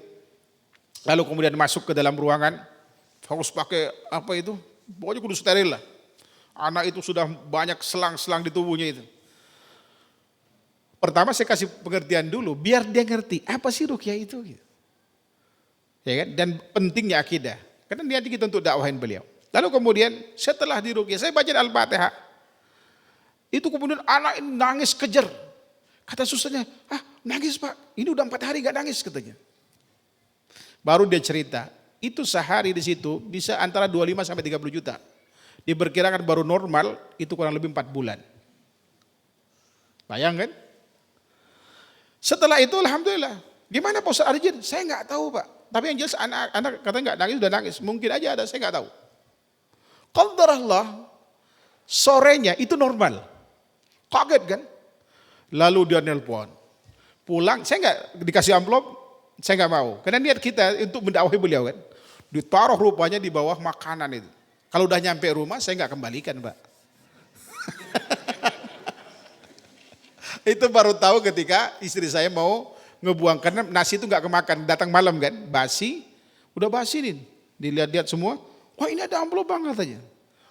Coba lihat, Masya Allah banyak sekali dikasih sama dia. Saya bilang udah simpen aja. Ya kan? Akhirnya apa? Dia nelpon saya, Pak Ustadz tolong pagarin rumah saya. Pak saya bukan tukang. Enggak Pak Ustadz, pagar gaib katanya. Saya enggak mau, Anda sudah menuhankan saya. Enggak boleh dalam Islam. Udah merasa anaknya sudah bebas, udah keluar. Alhamdulillah setelah itu, 2 hari setelah itu keluar dari rumah sakit itu. Bayangin 4 bulan kan perkiraan, udah 4 hari di situ. Perkiraan 4 bulan baru keluar, ya kan? Diruqyah alhamdulillah. Kemudian dia dengan izin Allah dia sembuh. Lalu kemudian dia minta pagar gaib itu. Kalau saya mau pada saat itu, karena dia bilang, memang Pak Ustadz mau dibayar berapa sih? Terserah Bapak Ustadz ngomong gitu. Ini orang ini kaya raya. Kalau saya bilang 10 miliar, saya yakin dibayar. Ya kan? Tapi bukan itu tujuan kita gitu. Sampai ngirim ajun 3 orang ke rumah saya itu. Saya nggak mau. Akhirnya dia marah. Marahin saya bilang saya nggak mau Pak. Saya ajarin Anda, amarin dikirim pakai petang dan segala macam. Saya ajarin aja ajutannya itu. Ya kan, untuk melakukan gitu. Jadi kalau apa namanya, ruqyah ini Masya Allah manfaatnya sangat besar sekali.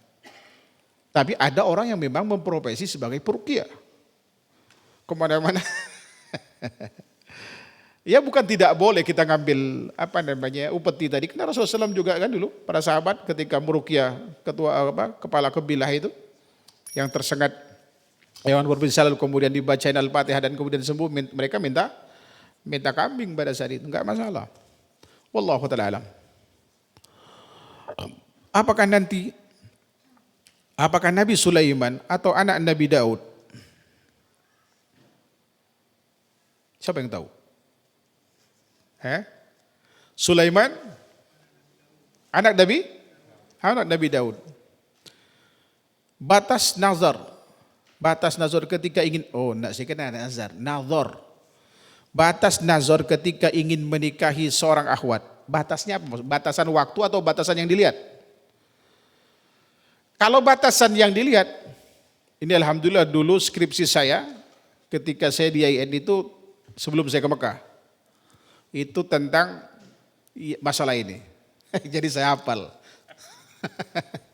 Pertama wajah, ya kan? Wajah yang disepakati. Kemudian telapak tangan. Nah kemudian ternyata boleh juga saya dapatkan athar dari sahabat mulia Umar bin Khattab radhiyallahu anhu, yaitu melihat betis. Karena beliau ketika ingin menikahi putrinya Ali bin Abi Thalib itu dilihat betisnya, walaupun Ali bin Thalib marah saat itu. Beliau marah.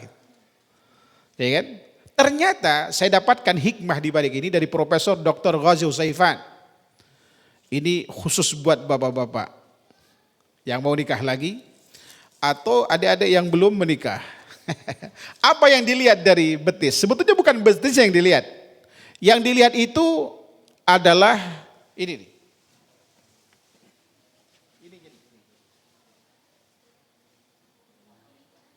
Apa namanya? Bukan tumit, di atas tumit. Ya kan? Bukan mata kaki. Apa namanya? Uratnya itu. Nah, ketika cekung katanya kurang baik. Ini berkait dengan subur dan tidaknya berkait dengan masalah ranjang. Ini kata Profesor Ghazi Husaifan. Cari yang agak sedikit berisi. Ya kan? Agak sedikit berisi. Tapi kalau misalkan track recordnya keluarganya adalah orang yang subur, itu nggak penting. Ya kan? Juga tangannya. Tangannya itu kan ada, antum punya anak yang umur 3 tahun, 4 tahun, 2 tahun, 4 tahun lah, 2 tahun sampai 4 tahun. Kan gemuk, tapi gemuknya itu kan lucu itu tangannya kan. Cari wanita yang kayak gitu tuh. Dia subur dia. Ini kata Profesor Ghazi Husaifan. Kalau dari wajah jelas itu untuk menunjukkan kalau dia adalah apa? Banyak bisa dibaca, bisa kecantikannya, kesuburannya, juga apakah orang ini suka cemberut, pemarah atau tidak, bisa dilihat dari situ. Orang banyak masalah gitu kan. Bisa dilihat dari wajah biasanya. Nah, cukup sekali saja. Ya kan, cukup sekali. Tapi banyak, jangan ini, ingat Bapak Ibu sekalian yang punya anak perempuan, jangan jadi korban nazar. Karena ada cowok-cowok itu ketika dia selalu ngejar fisik, cut aja. Kesian anak kita ini. Karena itu gak baik. Saya pernah dulu ada ikhwan, dia dekat dengan kita sebagai salah satu koordinator pengajian itu. Dia minta ke saya, mintanya sebetulnya sederhana. Pak Ustadz tolong cariin akhwat yang udah ngerti sunnah, ya kan? Keluarga sunnah. Karena Anda tahu orangnya Masya Allah secara fisikly, ikhwan ini ganteng gitu kan. Kita carilah yang sekupu dengan beliau. Dapat. Ditolak. Kasih kedua tolak. Ketiga ditolak. Keempat ditolak. Akhirnya, Anda nggak bisa lagi cari buat antum. Antum tahu nggak saya bilang? Yang pertama ini anak ustadz. Tapi sebetulnya nggak saya kasih tahu. Biar dia nikah betul-betul karena agamanya. Yang si bulan ini pengusaha. Akhirnya dia ngejar, Pak Ustadz yang pengusaha saja. Nggak ada. Saya udah cut. Anda bilang seperti itu. Ternyata begitu Anda khutbah di Jakarta ini. Cerita tentang dia. Oh bulan ini ya. Oh ya, di sini 5 Ustadz katanya. Dia udah nador 5 orang. Di saya 4 orang. Saya bilang buat apa? Saya tanya, saya panggil dia. Sebetulnya antum pengen apa sih? Afwan Ustadz, Anda pengen sebetulnya ya istri itu cantik, putih, tinggi, kaya. Saya bilang ada tiang listrik. Lalu saya tanya ke dia, emang antum gaji berapa sih? 5 juta. Sebulan sisa berapa? Setelah kebutuhan antum, 3.800.000. Sebetulnya ada anak jamaah saya, dia yatim kaya. Saya tahu anak ini sejak dari SD. Dia cantik. Anaknya cerdas. Umur 22 tahun udah S2. Cuman kalau duit antum segitu gak cukup saya bilang. Karena saya udah kesel. Kita udah bantuin kasih yang bagus-bagus. Ditolak. Qadarullah sekarang kena PHK dan belum nikah sampai sekarang. Udah 40 tahun kali umur, bisa lebih. Karena dulu aja udah 34 tuh. Ya kan? Ini cerita 2011. Mungkin udah 40, udah nggak laku sekarang tuh. Ya kan? Pertama itu cari yang ngerti agama. Apalagi ikhwan yang pertama kali belum apa-apa sudah minta foto kepada, hatta itu minta foto kepada bapaknya. Jangan dikasih. Itu nggak benar. Dia kalau ikhwan yang benar, ya kan, setelah dia lihat biodatanya, dia istikharah lanjut atau tidak, datang kemudian minta, ya kan. Nazar itu hanya pelengkap informasi yang sudah didapatkan. Setelah itu kalau antum misalnya sudah oke, nggak perlu lagi istikharah karena udah untuk mantep. Lakukan pada saat itu. Minta, jadikan. Saya ponakan saya, dia nggak pernah ketemu sama istrinya, dia di Saudi, istrinya dulu santri saya. Lalu kemudian dia mau nazar. Saya bilang oke. Begitu udah selesai, saya tanya gimana, oke. Langsung bilang ke bapaknya. Lanjut, kapan? Gitu kan. Jadi nggak perlu lama, prosesnya hanya nggak sampai sebulan, jadi suami istri. Ya kan? Alhamdulillah mereka bahagia saja. Tapi juga banyak hati-hati, karena juga ada ikhwan dan akhwat itu yang dikejar itu hanya cari uang, cari yang kaya. Bahkan ada akhwat nakal, dia nikah berkali-kali. Saya dapat cerita dari seorang ustadz. Dia nikah di daerah mana, dia cantik. Itu tujuannya cari mahar, Pak. Siapa yang berani bayar mahar dia, ya mau di posisi kedua, ketiga, keempat itu nggak penting bagi dia. Kemudian buat masalah dengan suaminya, cerai, belum masa iddah, nikah lagi di tempat lain. Kemudian ketika nikah, kata si bulan, bukannya kamu kemarin 3 bulan yang lalu nikah sama di sono? Ada yang begitu. Yang kayak gini nih merusak dakwah itu. Saya yakin ini bukan nyunah-nyunahnya itu hanya untuk nyari duit aja. Bahkan ada orang yang dekat sama kita dulu, saya dapat infonya ternyata dia spesialis nyolong mobil tuh. Ada. Saya dikasih, ini suka ngaji nih anak gitu. Jenggotnya panjang, Pak. Jenggot bisa dipanjangin. Iya kan? Celana bisa dipotong. Jingkrang. Bahkan ada yang tukang kawin tuh. Iya kan? Kenapa? Karena murah-murah. Makanya sekarang itu betul-betul ditelusuri. Kesian anak kita perempuan ya. Kalau perempuan hati-hati. Kesian. Bahkan ada ikhwan, Masya Allah, istrinya sedang hamil 5 bulan, ternyata istrinya sindikat penipuan. Qadrallah punya suami yang ahli IT. Dia bisa mengendalikan apa? Mengendalikan HP-nya. Ternyata dia pelakor apa segala macam. Pak Ustadz gimana sampai di rumahnya dikasih CCTV, Pak? Udah cerai. Waktu hamil 5 bulan dicerai. Karena udah sering terjadi perceraian itu. Ngaji juga itu, Pak. Subhanallah, ini hati-hati makanya. Makanya saya sarankan, kalau antum ya kayak ngaji begini punya anak, jodohin aja. Tapi kadang-kadang kan gengsi, kenapa harus gengsi? Dulu ada ibu-ibu nyari, punya anak perempuan, punya anak laki-laki, nyari kemana-mana, saya ke anak nyari. Saya bilang, bukankah kalian ini berteman, bukankah punya anak, ini nyari buat apa? Nyari suami buat anaknya. Anti nyari istri buat anak, udah jodohin aja. Apa susahnya, kan sama-sama ngaji. Kan enak kalau ditanya sama cucu nanti kan. Dulu ya kan Umi sama Abi kenal di mana? Dijodohin karena sama teman apa ngaji. Kan enak gitu. Daripada ketemu di angkot, kesenggol di komuter lain. Kan nggak lucu. Iya kan? Ini artinya bahwa berarti nenek kita itu adalah orang solid. Kan enak itu. Ada kesan baik gitu. Ya kan? Yang didapatkan oleh anak cucu kita. Hati-hati dalam masalah ini, jangan sembarangan.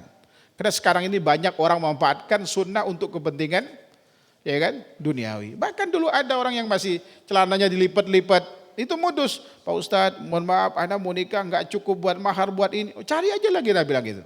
Karena Anda lihat pakai baru ngaji 3 kali sudah minta bantuan, ya kan? Banyak modus. Wallahu ta'ala alam. Kalau si mayit ditahlilin dan diyasinin, diterima enggak? Di zaman Rasulullah ada orang mati. Ya kan? Artinya ada pendorong untuk dilakukan. Tidak ada penghalang bagi beliau untuk tidak melakukan. Beliau tidak lakukan. Ada pendorong, tidak ada penghalang. Rasulullah enggak melakukan, sunnahnya tarkiyah, meninggalkan apa yang Rasulullah tinggalkan. Cukupkan dengan 18 item amal tadi, ya, dan lakukan seluruh amal, insya Allah itu yang lebih manfaat. Dan itu gratis, kecuali sedekah dan wakaf yang perlu duit, serta haji umroh itu yang perlu duit. Selebihnya mah gratis. Sangat simpel dalam Islam itu. Wallahu ta'ala alam. Adapun yasinan, 33 hadis tentang yasin tidak ada satupun yang benar penisbatan kepada Rasulullah. Ya kan? Ada ustadz yang mengatakan, ini syubhat muncul. Siapa bilang yasinan itu adalah bid'ah? Mereka mengatakan bid'ah, paling hadisnya man ahdatsa bi amrina hada ma laysa minhu fawarad. Hadis Bukhari dan Muslim dari sahabat mulia Aisyah radhiyallahu anha. Barang siapa yang mengada-ada dalam urusan agama yang bukan bagian dari agama itu tertolak. Wahai jemaah, saya tanya kalian. Apakah yasin disyariatkan, yasin itu disyariatkan dalam Islam? Disyariatkan dalam Islam, bagian dari Quran. Kalau gitu bukan termasuk yang diada-ada, ya apa tidak? Jadi yang ini kalau dengan demikian berarti yasinan itu bukan bid'ah. Ini pintar sekali dia berretorika. Karena sekarang gelarnya profesor dia. Ya kan? Tapi banyak bohongnya orang ini. Dia banyak bohong. Gini, bagaimana kita meluruskan pendapat ini? Kita katakan masalah kita bukan mengingkari baca yasin. Mengingkari baca yasin bisa kufur karena itu bagian dari Al-Quran. Yang diingkari adalah ketika kemudian yasin itu dibaca dengan niat tertentu. Dibaca malam Jumat, hadisnya palsu. Dibaca ketika sedang orang nazak, hadisnya palsu. Mau kemana? Hadis paling tinggi derajatnya itu maktu mursal, maktu kepada sahabat, kepada tabi'in. Enggak ada hadis yang saya terkait dengan yasin. Ya kan? Tapi bukan berarti kita enggak boleh baca yasin. Andai kata kita katakan nih, pas lagi pengen baca yasin, boleh apa tidak? Boleh. Tapi ketika antum sudah niatkan khusus untuk orang mati, niatkan khusus untuk kirim sebulan, mau pindah rumah baca yasin, mau nikah baca yasin, mau hajatan baca yasin, semua yasin. Bahkan ada orang namanya yasin. Iya kan? Bahkan yang cetak yasin orang Cina pula. Iya kan, yasinan itu banyak mereka yang buka itu. Ini masalah sebenarnya. Jadi bid'ahnya itu dari sisi cara. Ya kan? Dalam kaidah, antum kalau baca buku Qawaid Ma'rifatil Bid'ah, di poin yang ke-9 itu, 8 dan 9. Ketika kita memutlakkan sesuatu yang telah dibatasi oleh agama, itu bid'ah. Yang kedua, ketika kita membatasi kemutlakan perintah, itu juga bid'ah. Misalkan kita diperintahkan untuk baca Al-Quran, lalu kita ambil khusus yasin, ditentukan malam Jumat, peruntukannya untuk orang mati. Ini perlu dalil pengkhususan ini. Kalau tidak ada dalil, maka bid'ah dari sisi pembatasan kemutlakan perintah baca Qur'annya itu. Ya kan? Karena zaman Rasulullah ada orang meninggal. Beliau tidak ada penghalang bagi beliau untuk melakukannya. Beliau tidak lakukan. Yasinnya juga ada. Ya kan? Tapi Rasul nggak lakukan. Maka tidak boleh dilakukan. Nah sunnahnya tarkiyah, meninggalkan apa yang Rasulullah tinggalkan. Jadi yang kita ingkari bukan baca yasinnya, tapi peruntukan dan pengkhususan yasin itu. Ya kita bisa debat dan bisa diskusi ya kan, tentang dalil-dalil tentang yasin, silakan. Seingat saya Ustaz Yazid menghimpun dari kitabnya Syalbani dari Silsilah Dhaifah wal Mawdhu'ah ada 17 hadis yang beliau kutip. Berarti ada 16 hadis yang tidak disebut. Ya kan? Totalnya seingat saya ada 33 hadis tentang yasin ya kan, yang tidak benar penisbatan kepada Rasulullah. Saya katakan tidak benar. Paling tinggi derajatnya itu dhaif, dia mursal. Ya kan? Dia hadis maktu, nisbah pada sampainya hanya pada tabi'in. Selebihnya itu adalah ya palsu, hadis dhaif syadid. Ya kan? Matruk. Intinya tidak boleh diamalkan. Ya kan? Suatu saat insyaallah kalau antum mau bisa kita bawakan setelah selesai ini. Biar kita tahu, ini bukan berarti kita ingin menyinggung siapa-siapa, tidak. Ini kan kajian ilmiah. Yang tidak ya silakan bawa datanya. Kalau memang ada hadis sahih, misalkan ada hadis yasin yang saya tidak ketahui dan sahih menganjurkan untuk baca buat orang mati, ya kita amalin. Apa susahnya? Iya kan? Karena kita sama-sama ingin mengamalkan sunnah itu. Ya kan? Bagi yang mengamalkan, cobalah cek. Apakah betul yang Anda amalkan itu ada? Ya kan? Seperti itu dasarnya atau tidak? Seperti itu, bukan kita saling membenci satu sama lainnya. Karena kebanyakan mempertahankan tradisi semacam ini, walaupun banyak kemudian yang sudah mengungkapnya, adalah yang paling berkepentingan adalah para dai-nya, bukan mad'unya. Karena masalahnya apa? Kalau dia mengatakan sebaliknya, orang akan tinggalkan dia. Itu yang ditakuti. Baik, ikhwan sekalian yang dirahmati Subhanahu wa taala, ini saja barangkali yang bisa kami sampaikan. Yang jelas apapun organisasi Anda, mau Muhammadiyah, mau NU, mau Persis, ya kan? Itu adalah sebatas organisasi. Itu bukan paham, bukan aliran. Selama Anda Muslim, kembalilah pada Al-Quran dan Sunnah. Siapapun kita, ya kan? Quran dan Sunnah tidak membatasi Anda mau dari siapa. Tetapi ketika Anda ingin mengamalkan, jangan jadikan pengamalan itu sebagai ciri khas organisasi Anda. Ya kan? Karena Islam ini turun bukan untuk organisasi Anda, tapi untuk seluruh umat manusia. Kita semua sama. Ambillah kemudian persamaan. Kalau ada perbedaan, coba datanya apa, dasarnya apa. Kan seperti itu. Kita dudukkan. Mungkin ada khilaf mu'tabar, mungkin khilaf tanawu, atau mungkin khilaf ini ikhtilaf tadad. Tinggal ngambil sikap sesuai dengan porsi dari khilaf yang ada. Insya Allah kalau kita mau duduk bareng, perbedaan semacam ini tidak akan melahirkan perpecahan. Tapi tadi, karena banyak kemudian tidak mau duduk, akhirnya kemudian main di medsos, sehingga kemudian umat dibingungkan. Ya kan? Kecuali orang yang dirahmati Allah Subhanahu wa taala, kalau kita tahu aslinya, insya Allah akan mudah untuk meninggalkan mana yang sunnah, mana yang bid'ah. Untuk bid'ah akan mudah kita tinggalkan, yang sunnah tetap kita bela, walaupun banyak orang yang kemudian menyelisih kita, tidak masalah. Ya kan? Karena ada Rasul yang tidak punya pengikut. Ya kan? Ada Rasul yang punya pengikut hanya 2 dan 3. Ada yang banyak sekali. Jadi tolak ukur kebenaran dalam Islam bukan banyak sedikitnya pengikut. Tapi tergantung pada sejauh mana komitmen kita dalam menyampaikan kebenaran walaupun kita ditinggalkan jamaah. Wallahu ta'ala alam. Wa sallallahu Muhammad wa alihi wasallam. Subhanakallahumma wa bihamdika asyhadu an la ilaha illa anta astaghfiruka wa atubu ilaik. Assalamualaikum warahmatullahi wabarakatuh.